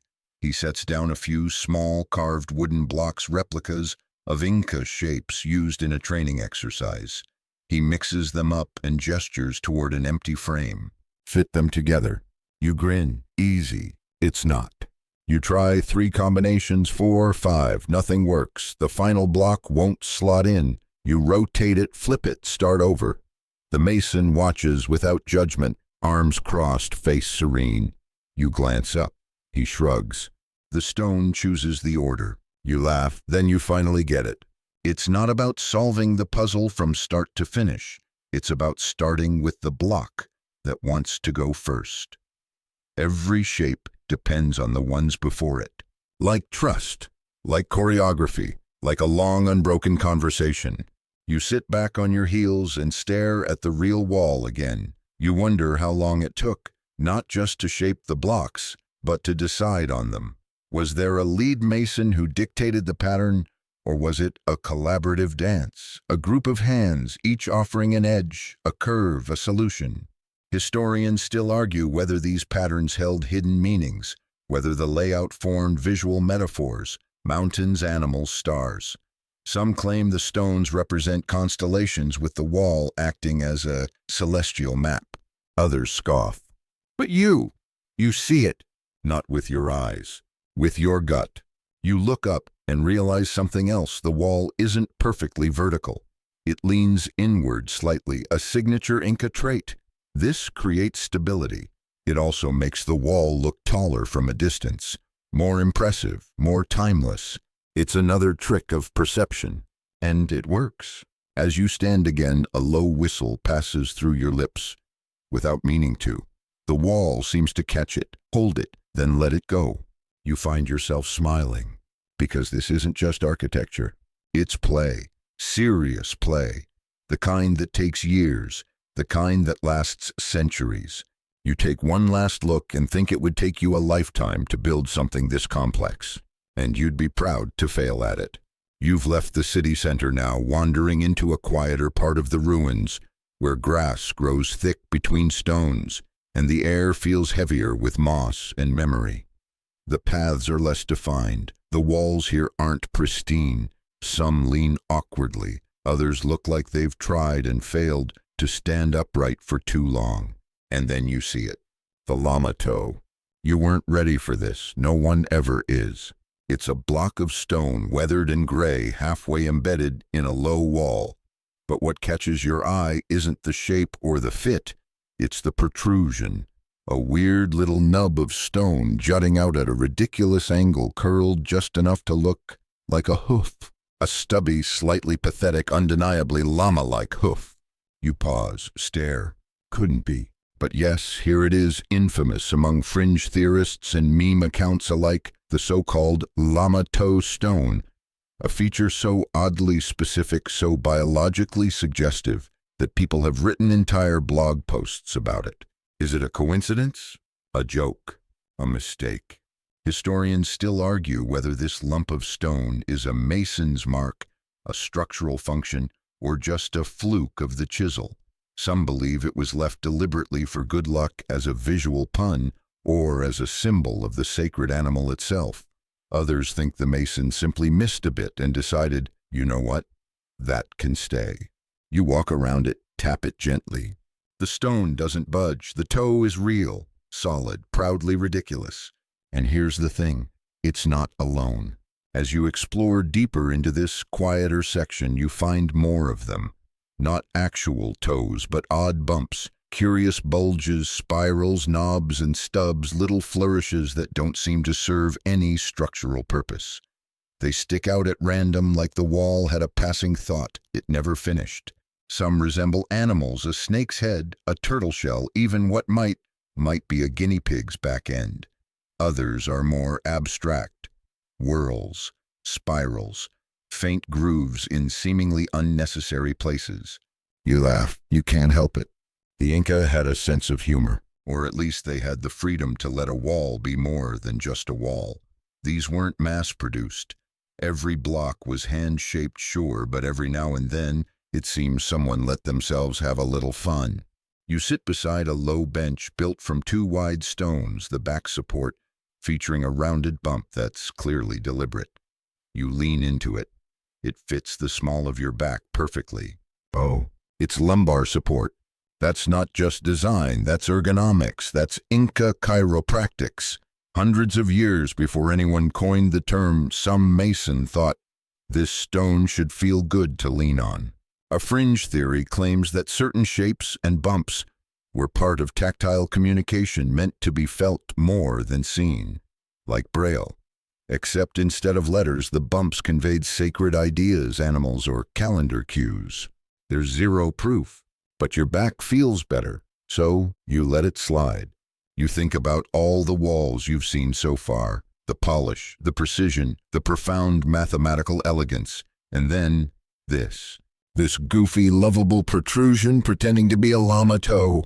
It makes the walls feel human again, because for all their perfection, the Inca didn't build to intimidate. They built to live, to last, and occasionally to laugh. Imagine the apprentice who shaped that toe. Maybe he was tired, maybe he was bored, maybe his master turned his back for 5 seconds and he thought, what if I made this one look like a hoof? And maybe, just maybe, that master came back, saw it, and left it in, because it worked, because it didn't hurt the structure, because it made someone smile. And that's what you're doing now. You lean back into the wall, finger resting on the uneven seam, eyes half closed in the late light. The shadows are long, the wind is softer, and the walls at last feel like they're exhaling a little. Perfection is beautiful. But imperfection, that's where the charm lives. That's where the toe lives. The light has started to shift again, sliding from white to gold, from overhead blaze to long, slanting warmth. You find yourself in a place that feels less like a ruin and more like a memory. It's not marked on many maps. There are no signs, just a quiet slope of land holding tight to the edge of a cliff and terraces. Ollantaytambo. The name rolls slowly in your mind, like a stone turning over in a riverbed. It means storehouse or maybe lookout, depending on which Quechua scholar you ask. But as you gaze down the long, cascading steps of stone, you begin to think it just means we knew what we were doing. Because this place, this whole mountainside, has been sculpted into vast horizontal ledges, not just for farming, not just for defense, but for both, and for something more, a kind of harmony. Each terrace fitted, sloped, drained, and still standing. You begin to descend, the carved stone steps between them. They aren't sharp, they're shallow, designed for slow walking, for balance. Your feet instinctively match the pace. You stop rushing. The rhythm is in the stone now. Each level is bordered by low walls made with that same interlocking stonework you're now fluent in, except here the walls are less polished, less fussy, more comfortable. These were working stones. Terraces like these weren't built for display. They were built for potatoes, for quinoa, for corn, but the genius wasn't just in the planting, it was in the preservation. Historians still debate how the Inca managed to cultivate high-altitude crops without destroying the delicate mountain ecosystem. The answer seems to be they didn't fight the land. They listened to it. The terraces follow the curve of the mountain, not against it. They capture water from melting ice above, distribute it through underground canals, and vent heat through stone-lined drainages. Some believe each level creates a slightly different microclimate, allowing for tiered agriculture from tropical to temperate crops on one mountainside. A fringe theory suggests the Inca used heated stones at night to prevent frost warming the air around delicate crops. Sounds wild, but here, standing on these silent terraces, you start to believe it, because everything feels intentional. You rest on one of the ledge's legs, swinging gently over the drop. The view is absurd. Below you, the valley folds in on itself, the Urubamba River threading through like a silver seam. The air smells like stone dust, warm grass, and old corn. You close your eyes, and you hear it. Not actual sound, but something deeper, the quiet murmur of a society that chose to grow slowly, build carefully, never rush the rock, never shout over the land. You imagine what this place looked like, full of people, children running between rows, farmers balancing woven baskets, women tending fires while wind rolled up the cliffs. Not tourists, not cameras, just life. Some say Ollantaytambo was a royal estate. Others believe it was a military fortress. There's even a theory that it served as a kind of Inca university, a place to train elite engineers in waterworks, masonry, agriculture, and astronomy, a place to practice listening. You pass a small fountain tucked into a retaining wall. The water trickles down impossibly cold, perfectly clear. You cup your hands and drink. It tastes like nothing, like everything, like it's been waiting all day to meet you. To your left, there's a narrow stone channel that winds its way between two terraces, so precise, so clean that it still carries water even now. No plastic pipe, no mortar, just gravity and geometry. Further along you see storehouses carved into the higher slopes, stone barns perched above the fields using wind and altitude to preserve food without rot. In the dry air, grain could last years. The sun dips lower, casting long shadows from the terrace edges. The steps you climbed now glow amber. The stone has softened its color. The walls look tired but proud.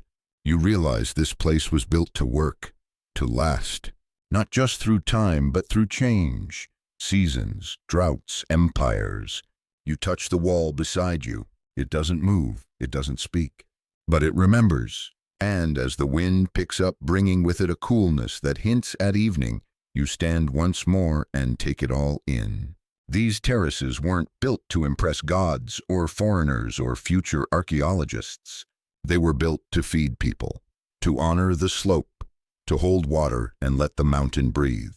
And somehow all these centuries later, they're still doing that, still feeding the silence, still holding the shape of the sun as it slips behind the ridge. Twilight settles in like a held breath. The last gold of the day drips down the mountains, and the stones seem to lean into the fading light as if they too know it's time to soften, to let go, to listen. You're in a different kind of space now, not a city, not a terrace, a question. The stones here aren't assembled into clean lines or agricultural grids. They're scattered, unsettled, edges melted or misshapen angles, blurred surfaces that look wrong. And suddenly the tidy logic of all those previous walls begins to fracture. Because what you're standing in now, what surrounds you, isn't just architecture. It's a theory. This is where the questions start to burn. A smooth boulder lies at the center of the clearing, half embedded in the earth. Along one side it curves inward in a way that looks almost melted, not carved, not chipped. Melted, the stone flows like candle wax frozen in time. You blink, run your hand along the dip. It's warm from the sun but cool underneath. The curve is so perfect it feels like sculpture, but not sculpture made by hammers, something else. And this is where the fringe theories crack their knuckles. Some say the Incas used sonic frequencies, vibrations tuned just right to make stone soften, to shift its molecules and allow shaping without breaking. They speak of long, deep chants of flutes and drums arranged to harmonize at geological frequencies.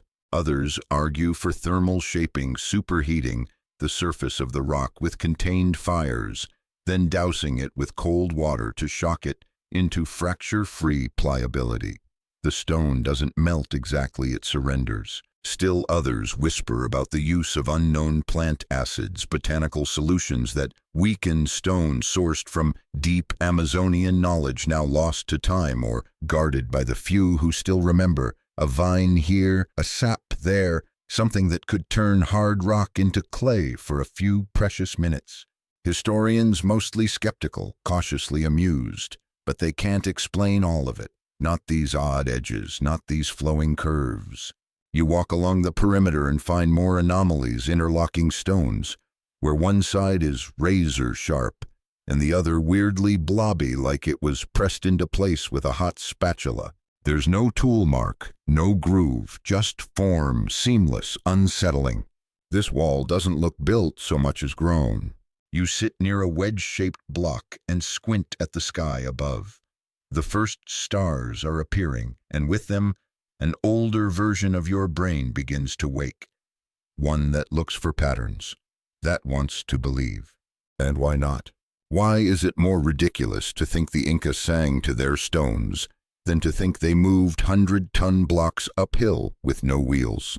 What if they used bow? Some local oral traditions speak of waka, sacred energy points, where stone behaves differently, places of power.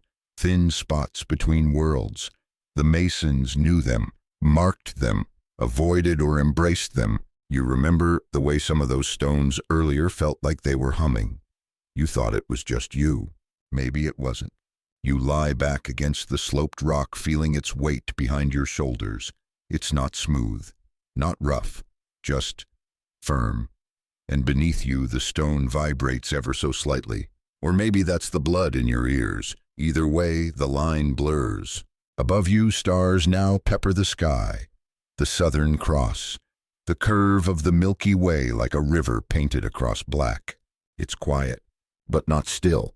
And then from the shadows nearby, a guide you hadn't noticed speaks softly in Spanish. They shaped the stones like they shaped time. You sit up, startled.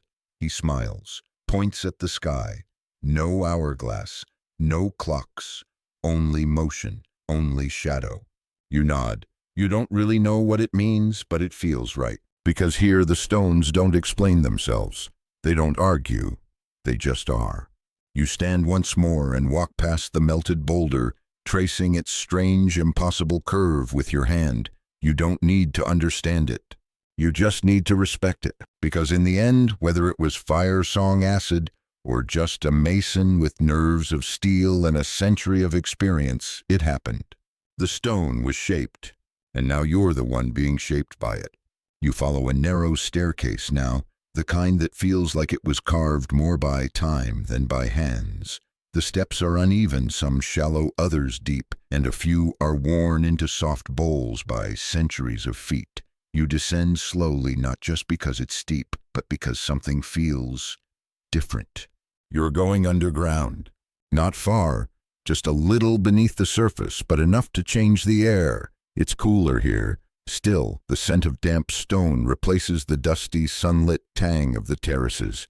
Your footsteps echo softer now, closer. The passage levels out and opens into a chamber, a hollowed space, hidden inside what was once a building's foundation.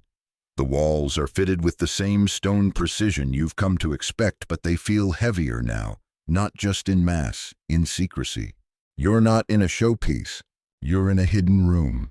And suddenly all those rumors you've heard, the offhand comments from guides, the hushed mentions in forums, the annotated footnotes of fringe books, they all crowd your brain at once.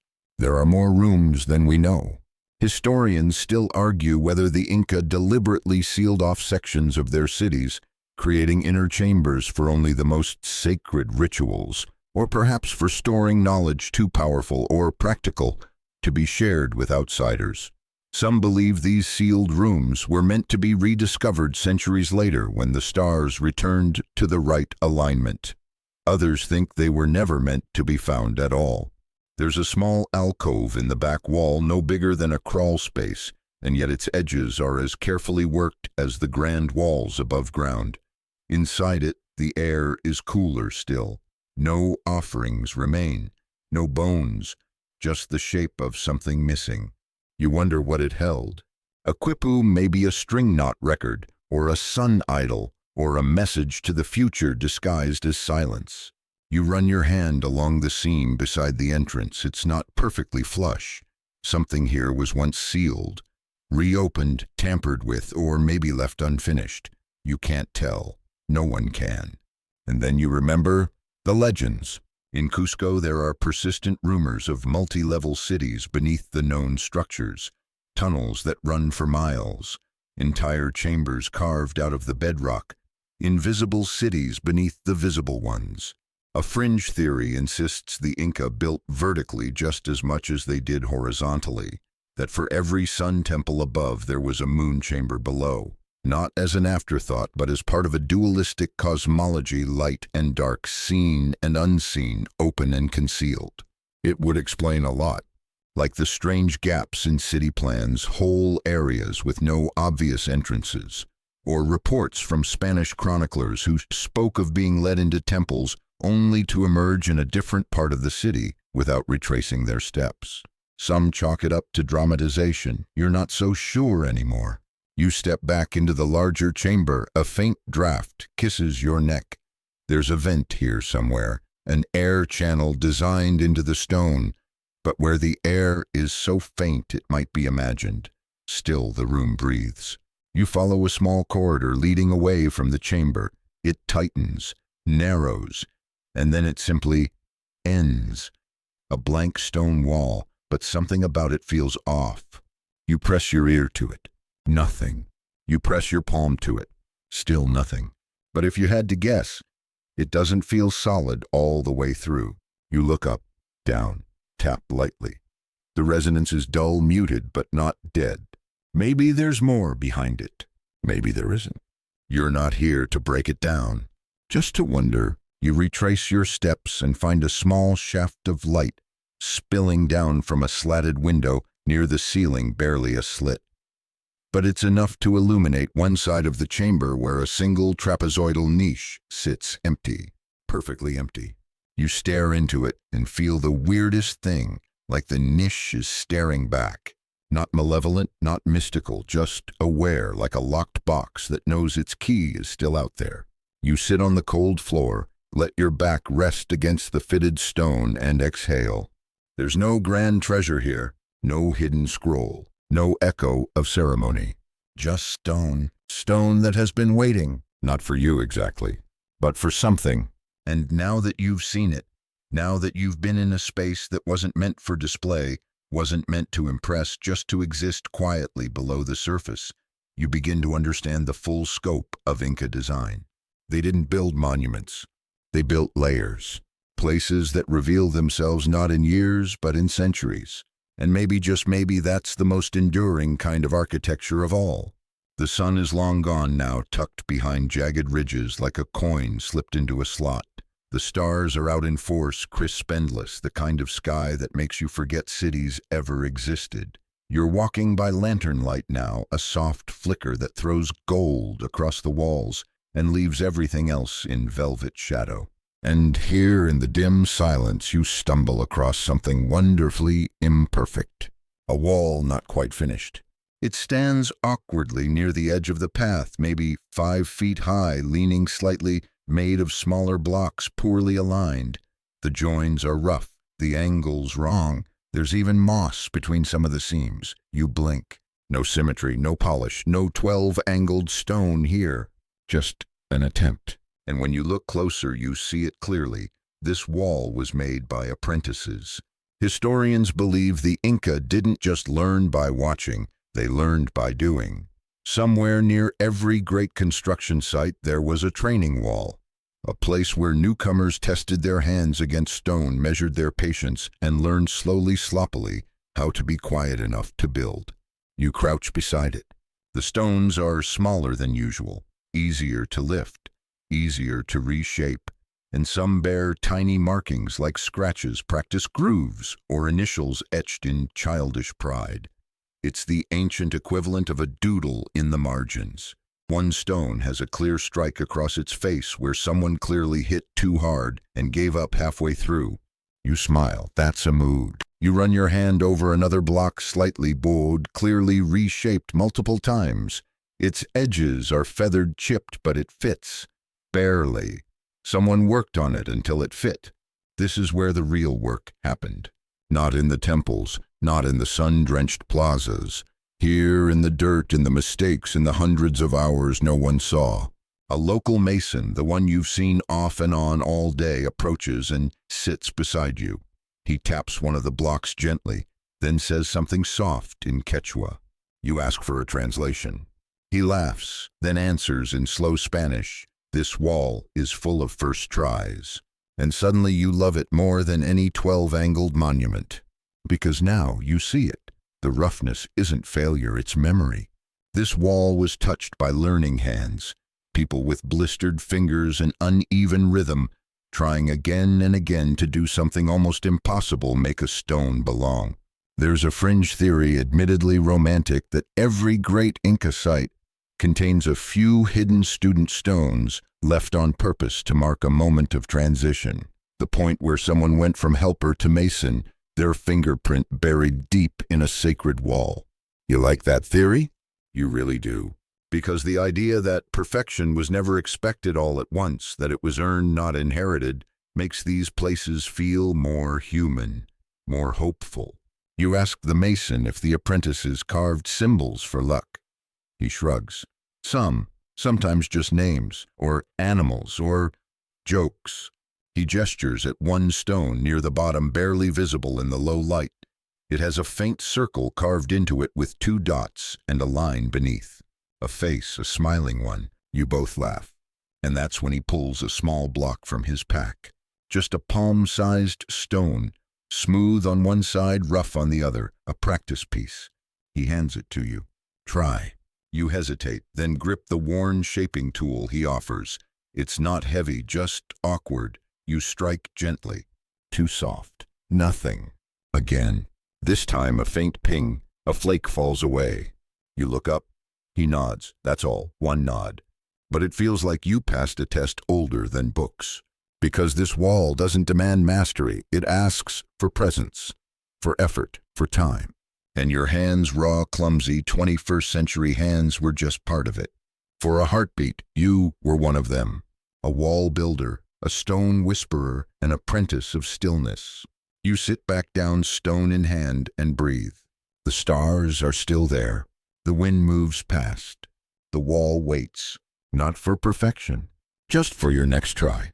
The night deepens, not dark exactly, more like indigo spilling quietly over everything. The stars overhead are sharp now, confident. The moon is climbing slow, casting silvery shadows that stretch the stone paths into ribbons of mystery.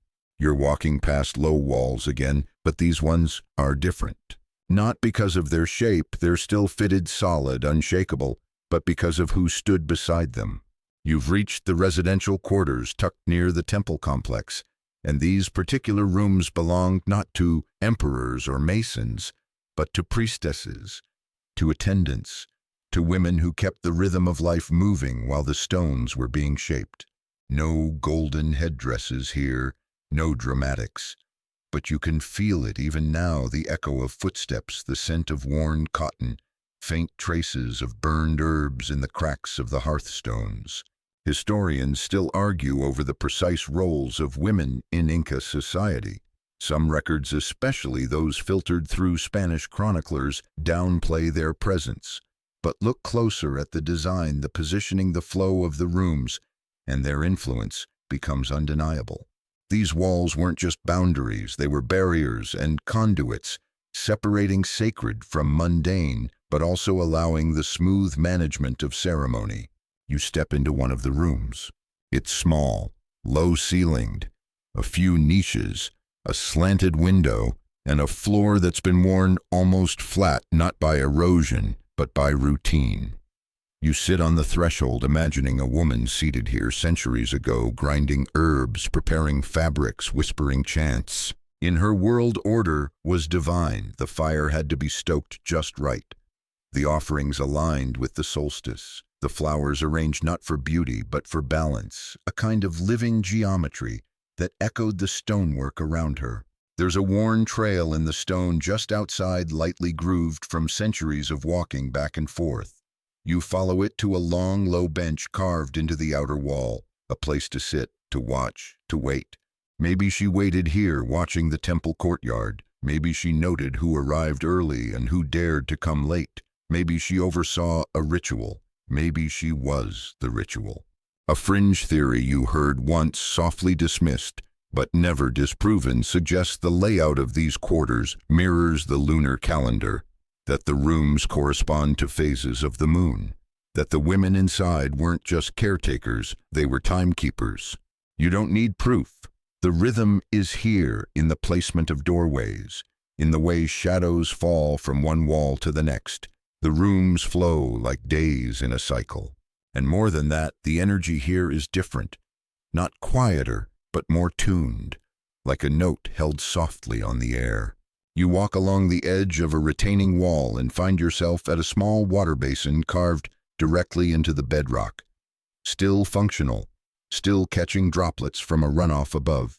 The surface glows faintly in the moonlight. This was her mirror. No glass, just water. Just a reflection that trembled with every breeze. Imagine her leaning over it in the half-light, checking her face, or maybe not even looking at herself, maybe watching the stars reflect instead waiting for a sign, a ripple, a shadow to fall, just so. You dip your fingers in. The water is mountain cold, pure, steady. This wasn't a royal court, but it was sacred. Because someone had to maintain the silence. Someone had to guard the margin between ceremony and chaos. Someone had to know when to open the door and when to close it, when to sing and when to sweep the floors. And often that someone wasn't a priest, or a lord, or a sun-kissed emperor. It was a woman quietly walking the perimeter, knowing the stones by feel. You return to one of the smaller rooms and find a line of shallow niches, carved low to the ground, not for decoration, for tools. You see a faded outline in the dust of what might have been a spindle or a ladle or a carved wooden spoon. It's gone now, but the shape remains. And you realize these women didn't build the walls, but they kept them alive. They lit the fires, swept the dust, prayed at thresholds, folded cloth with geometric precision that mirrored the fitted blocks outside. Their architecture wasn't stone, it was practice. And somehow, centuries later, that practice lingers. You step out into the open again. The air is colder now. A breeze whistles faintly between walls. You pull your coat tighter, but part of you likes the chill. It keeps you awake, present. There's a star just above the ridge that seems brighter than the rest. Maybe it's always been there. Maybe one of the women who lived in these rooms once had a name for it. One passed down through hands that shaped offerings instead of stone. You look up, and for just a second, you feel seen. Morning again. You didn't mean to stay this long, but the stones aren't counting. The sun peeks cautiously over the mountains, warming only the highest ledges for now. Down here in the heart of old Cusco, the shadows are still thick and cold. But one wall is already catching light, the old palace foundation that still forms the spine of the city. And it's smiling. Not literally, of course. But you can't help but sense a certain smugness in these ancient blocks, especially today, as you walk alongside the stretch where Inca stone meets Spanish plaster. Here the old wall holds up a colonial building, whitewashed heavy with tile and timber, and the contrast is almost comical. Above cracks, chipped corners, mold. Below seamless stone hundreds of years older, and somehow younger, unmoved, unbothered, possibly judging. You laugh softly, because this is the part of the story where things get awkward. When the Spanish arrived in the 1500s, they were awestruck and more than a little threatened by what they found. And when they began tearing down temples to build churches, they quickly realized something. You can't tear these walls down easily. Historians still argue whether the Spanish left the Inca foundations intact out of respect, practicality, or sheer exhaustion. What's clear is that much of colonial Cusco was built on top of Inca stonework, piggybacking on the precision of a civilization they barely understood. There's even a church, Santo Domingo, built directly atop Coricancha, the most sacred sun temple of the Inca world. It's still there, still standing, but the Inca walls below straighter, smoother, still superior. A fringe theory claims some of the early Spanish believed the stones were enchanted, that removing them would invoke a curse or offend the local gods. One commander is rumored to have ordered a full demolition only for his crew to suffer mysterious accidents and illness until they gave up entirely. You raise an eyebrow. Coincidence may be, but given what you've seen, you wouldn't bet against the wall. You press your hand to the foundation. The stone is cool, familiar now, like an old friend who's been waiting through generations of tenants. And as you trace the seams, you notice something subtle: indentations, tiny ones, not tool marks, not decorative, just present. Some say they're seismic joints designed to absorb shock. Others claim they're alignment points meant for scaffolding or load-bearing measurements. But you can't help but wonder if they were meant to tell a story now lost to time and lime wash. Up above, the plaster crumbles a little more with every season. Paint peels, beams warp. But the stone, still smug, still whispering, "We were here first." You walk along the street that curves past the old walls, noting how the Inca structures curve ever so slightly outward at the base. Not by accident. Earthquake engineering centuries before it had a name. That slight batter gives the wall strength, allows it to flex when the earth does. Modern buildings, not so much. You turn a corner and find a low wall with small openings, windows maybe, or ventilation, or spiritual portals. No one's quite sure. And then you see it. A piece of newer construction, maybe 50 years old, built right on top of one of the Inca blocks. The upper structure has cracked. The Inca stone hasn't. You smirk. It's not petty. It's just physics. A local woman passes by carrying a basket of herbs. She pauses near the wall, touches one stone briefly with the tips of her fingers, and then keeps walking. No ceremony, no selfie, just a habit like brushing dust from your sleeve. You mimic the gesture, not because you think it does anything, but because it feels right. Because you're starting to understand that the real power of these walls isn't in their mystery or even their endurance. It's in how normal they are here. These stones aren't ancient relics to be admired from behind ropes. They're part of sidewalks, door frames, gardens. They've outlasted conquerors, cathedrals, earthquakes, and empires, not through resistance, but by staying put, quietly, calmly, with confidence. And now, as the city wakes up around you, traffic murmuring, shutters creaking, birds arguing over breakfast, you walk along a wall that's older than most nations, and you realize something strange. You feel safe, not because it's fortified, because it's true. This wall doesn't pretend to be eternal, it just is. And in a world that changes faster than you can breathe, that might be the rarest kind of strength there is. The day has shifted again, light, richer now, heavier with late afternoon gold, and you find yourself in a different kind of space. Not a site, not a ruin, a workshop. This one is alive. Tucked into a village just beyond the edges of the more famous monuments, it's quiet except for the faint hum of hands at work. Here, Inca stonecraft hasn't been preserved under glass. It's being practiced, passed on.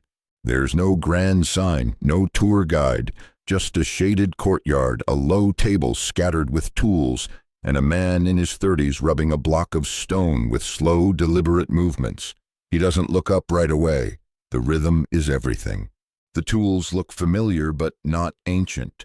There's the river rock, the bone-handled chisel, the dusty sand, but next to them an angle grinder, a laser level, a roll of reflective measuring tape. He's not hiding the fact that he's mixing old and new. He smiles when he sees you. "¿Quieres ver cómo se recuerda?" he asks. "Want to see how we remember?" "Yes." He picks up a small stone and shows you the start of a trapezoidal niche, not yet carved deep, just the outline, the first shape. He points to a printout pinned beside him, a black and white photo of an Inca wall from Cusco. This is the source, the reference, the ancestor. Historians still argue whether modern masons working in the Andean highlands are true inheritors of Inca technique or simply skilled craftspeople keeping the idea alive. But standing here, watching his hands quick, precise, unfussy, you stop caring about the debate, because it's still happening. You walk over to a line of finished stones. Some are decorative lamps, planters, souvenirs, but others are full-sized building blocks.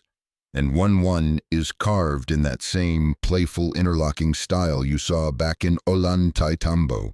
Lego for the gods, only now gods have Venmo. A fringe theory you once read suggested that Inca masons worked with vocal rhythm chanting in steady beats to keep everyone on time and in sync. Here in this workshop, the mason hums, not a melody, a pattern, and it seems to help. His tools rise and fall in time with it, even the electric ones. The grinder whines once sharply shaping an edge, then silence, then sandpaper, then water. A woman steps out from the back of the courtyard carrying a clay cup and hands it to you. It's chicha, still slightly fizzy, still slightly warm. It tastes like tradition and a bit of stubborn yeast. She points to another wall being built nearby, a test section. Each block is tagged with chalk, a number, a shape, a time. It's part of a study. Local masons working with visiting engineers measuring how these ancient techniques perform against modern construction under stress tests. Guess which method performs better under simulated earthquakes? Not rebar, not cement. Stone fitted with air gaps. You step into the half-built room and place your palm on a newly shaped block. It's still rough, not yet sanded. The mason joins you and watches your hand. "This one fought me," he says with a grin. You nod. You've met stones like that. He grabs a small string bundle from a nearby shelf and unrolls it carefully across the workbench. It's not colorful, not fancy, just knotted cords dyed in simple tones, each loop tied with intentional variation. A quipu. Modern, reconstructed. Not everyone agrees on how to read them. Some say it was accounting, some say storytelling. But here in this workshop, it's used for something far more practical: instructions, measurements, orders, even time tracking. It's a prototype system. The masons are trying an echo of something lost. Historians still argue whether quipu were a true written language or just sophisticated memory aids. But either way, seeing one here next to power tools and coca leaves makes it feel less mythical, more usable. You walk back outside and the sun is starting to drop behind the mountains. Shadows stretch across the courtyard. The light now glances off the polished stones in the corner, casting gentle shapes against the wall. One is a circle, another a spiral, the last a triangle. Symbols maybe, or just accidents of craft. You ask the mason what he thinks about the old theories about sonic shaping plant acids levitating stones. He shrugs, then says sometimes people make magic out of patience. You stand there a while longer, watching, listening. The grinder starts again, then stops. A hammer taps. A chisel sings once, just enough to remind you what sound a clean strike makes. The mason doesn't look up this time. He doesn't need to, because this isn't just his job. It's his inheritance. You leave the workshop just as the sky turns the color of old copper. The streets are quieter now, golden dust settling on your shoulders as you follow a winding path out of the village. You're not walking toward a site anymore, not toward a ruin or a famous wall, but into the wide, high, open silence of what's left unsolved. Because even after all these hours, after all the stone fitting and polishing the curves and corners, the whispered theories, you still have one question spinning in your mind. Why do we know so little? You stand now at the edge of a low plateau overlooking the sacred valley. In the distance, Machu Picchu sleeps beneath a veil of clouds, unreachable for now. Around you are fragments, not ruins, not foundations, just stones, scattered, alone, out of place, like half-told stories. And that's what this section is, the part where the stones go quiet, where the trail goes cold, and where your certainty slips just slightly between the seams. Because for every Inca structure we admire, there are a dozen more we haven't found, or worse, that we have found but don't understand. You walk slowly past a pile of shaped stone blocks, stacked haphazardly beside a dry streambed. Not trash, not quarry runoff. They're too precise, too heavy to have landed here by accident. One still bears the unmistakable curve of a finished corner. Another has a notch shaped like a keyhole.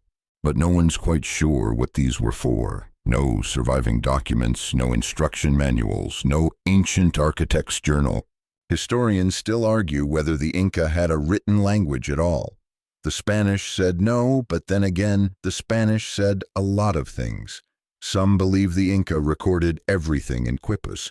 Others think they used ephemeral materials, woven patterns, sand drawings, ritual chants passed down orally, and that those systems simply didn't survive the damp, the fire, the conquest.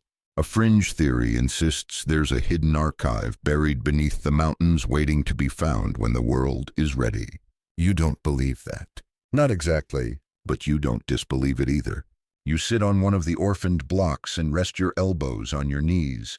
There's no signage, no tour group, Just you, a scattering of half-finished stones, and a valley so wide it feels like a breath held in the throat of the earth. It's easy to assume we know the past, that we've scanned the hills and tagged the stones and mapped it all out. But the truth is, the stones outnumber us. They've been watching longer, listening longer, and they don't rush to explain themselves. You reach down and brush away some dust from the base of the stone you're sitting on, just a little, just enough to see the seam between two blocks, once fitted now shifted, broken by time, reclaimed by root and rain. And yet even in decay, it's still beautiful. Because Inca masonry doesn't shatter when it breaks. It loosens, it yields, it changes shape but keeps its story, like a book with a few pages missing, still worth reading. You look up. The clouds are thickening now, rolling in from the jungle. The wind has picked up, tugging softly at the edges of your jacket. There's a scent in the air, damp earth and distant firewood. A storm, maybe, or just night. A local shepherd walks past with 2 dogs and a very unimpressed llama. He nods at you. You nod back. No words. But you can tell he knows this place better than any archaeologist. To him, these stones aren't a mystery. They're just there, part of the world. Like stars, like weather, like memory that doesn't need to be written down. You watch him go. Then, before you stand, you place one hand flat on the stone beneath you. It doesn't hum. It doesn't shift. But it holds. And maybe that's the point. Not that we'll ever fully understand how or why the Inca built the way they did, but that we're still asking, still trying to listen, still feeling for meaning in a world that once whispered in stone. You rise, brush the dust from your palms, and let the silence carry you forward. You're walking again, feet light now, steps slower, not from fatigue, but from some unspoken respect. After so much precision, patience, and whispered geometry, the rhythm of the Inca world has settled into your bones. You're not just observing the stones anymore. You're walking with them. The trail brings you to a low ridge overlooking the valley below, where small homes dot the green terraces like scattered seeds. But it's not the valley that draws your eye. It's the wall beside you. At first, it doesn't look like much. Modest, mid-height. The stones aren't gigantic, the polish isn't perfect. But the moment you touch it, run your fingers across the surface, you feel something familiar. And then you see it. A single block about chest height with a soft dip carved into its top. Not decorative, functional. A seat, not for ceremony, for rest. This wall wasn't built to impress emperors. It was made by a mason who probably didn't have all the answers, but had enough skill to put the stones where they needed to go. No pattern, no puzzle, just practicality and maybe a little pride. Because this wall fits, not like a glove, like a memory. It's the kind of stonework that rarely makes headlines or tourist posters. But it's everywhere, lining trails, backing homes, guiding irrigation. Walls that don't show off. They just hold on. Historians sometimes call these walls secondary works. But that phrase misses the point. Because the skill is still there. Maybe not as refined, maybe not as daring, but no less deliberate. Every stone is still shaped, still tested, still placed with the same hands that built the grand temples, just quieter, less observed. You walk the length of the wall and notice something you haven't seen in a while: tool marks, faint scratches, incomplete smoothing, not hidden, just unfinished. It's honest. You can almost hear the mason muttering to himself as he worked, rubbing dust from his eyes, testing a joint, saying, "Close enough." And it was. Because that's the thing about mastery, you don't need to show it all the time. Sometimes it's enough to place a stone so well that it doesn't fall down. A fringe theory suggests that every Inca mason, no matter how high-ranking, was required to build at least one common wall per year, as a kind of ritual humility, a reminder that the work was never about grandeur, it was about usefulness. No proof, but it feels true. And you like the idea. You sit on the low seat again, shoulders relaxed now, back resting against the curve of a stone that's been warmed by the sun. You close your eyes and feel not the power of a temple or the hum of a hidden chamber, but the ease of something built right. Not perfectly, but right. A shepherd passes with a few alpacas. He doesn't look at the wall, he doesn't need to. It's always been there, it'll always be there.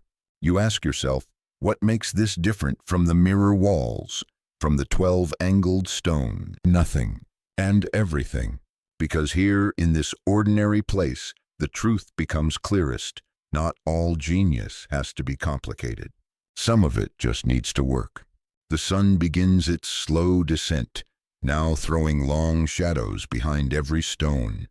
The valley stretches beneath you in soft folds. The wall beside you glows faintly gold. And you realize this is the moment most people miss.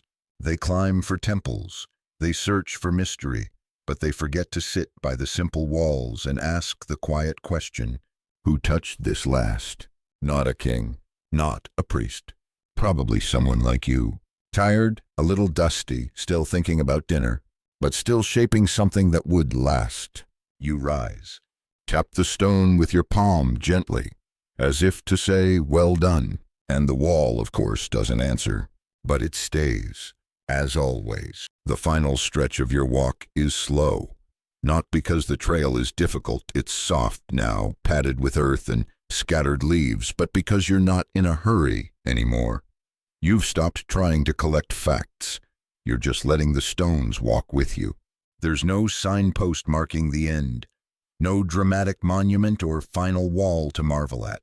Just a gently sloped hillside lined with low mounds and scattered rocks, some still in place, others tumbled half swallowed by grass and time. You realize you're leaving the architecture behind now. What remains is presence. You pass a stone that's halfway buried, only one smooth face exposed. You almost miss it, but there's a shallow groove across it, too regular to be natural. A mason once started something here, a curve, an idea. Maybe it was meant to be a bench, a niche, a door frame, but whatever it was meant to become, it didn't, and still it's beautiful. It tells a story not of completion, but of intention, and in the world of the Inca stonemason, that's everything. You sit one last time back against a wide, worn block, embedded into a hillside wall. The breeze has picked up now, rustling tall grasses nearby, threading itself through eucalyptus trees like a lazy lullaby. And here you start to understand what the masons left unsaid. They weren't just building cities, they were building calm. Walls that settled into the earth the way breath settles into a sleeping chest. Stones that weren't forced, but invited. A method that whispered, go slow. Historians still debate whether Inca masonry was meant to impress, to protect, to preserve cosmic alignment, or all of the above. But what almost no one argues is this: it worked. The buildings still stand. The joints still hold. And more remarkably, you're still thinking about them not in terms of how they were made, but how they make you feel. Safe, still, like something ancient is gently placing a hand on your shoulder and saying you're allowed to rest. You glance around at the final scene, no tourists, no guards, just you, the sound of your own breath, and the gravity of stones that have outlived empires. A fringe theory says the Inca believed the stones were witnesses, that walls remembered, that stone absorbed emotion, carried it forward, passed it along. You run your palm along the block beside you. If that's true, if these stones are still carrying what they were given, then they've been carrying centuries of discipline, of kindness, of care. And now, maybe they carry a little of you too, because you've walked with them. You've listened. You've slowed down enough to hear. So now you breathe a little slower, let your shoulders drop. Let the last light of day melt into the stones around you, into the grass at your feet, into the quiet of your chest. The mountains in the distance are turning blue now, almost transparent, like memories fading into the horizon. You can hear a distant bird call, soft and spaced like punctuation on the end of a story. The stones are still here. They haven't gone anywhere. They're not in a rush, and neither are you. Maybe you don't remember every fact. Maybe the names and numbers slipped away. That's okay. You don't need to carry all of it. The The stones remember for you. They always have. You lean back a little, let your hands rest loosely in your lap, and close your eyes. The wall behind you doesn't move, but it holds. It always holds. Because that's what Inca Masonry really was. Not just construction, not just survival, but presence. A quiet promise, a hand on your back. You made it here, and now you can rest. Let your breath deepen. Let your thoughts slow. Let the stone do what it's always done. Hold you. Forever if you want. End of script. Sweet dreams.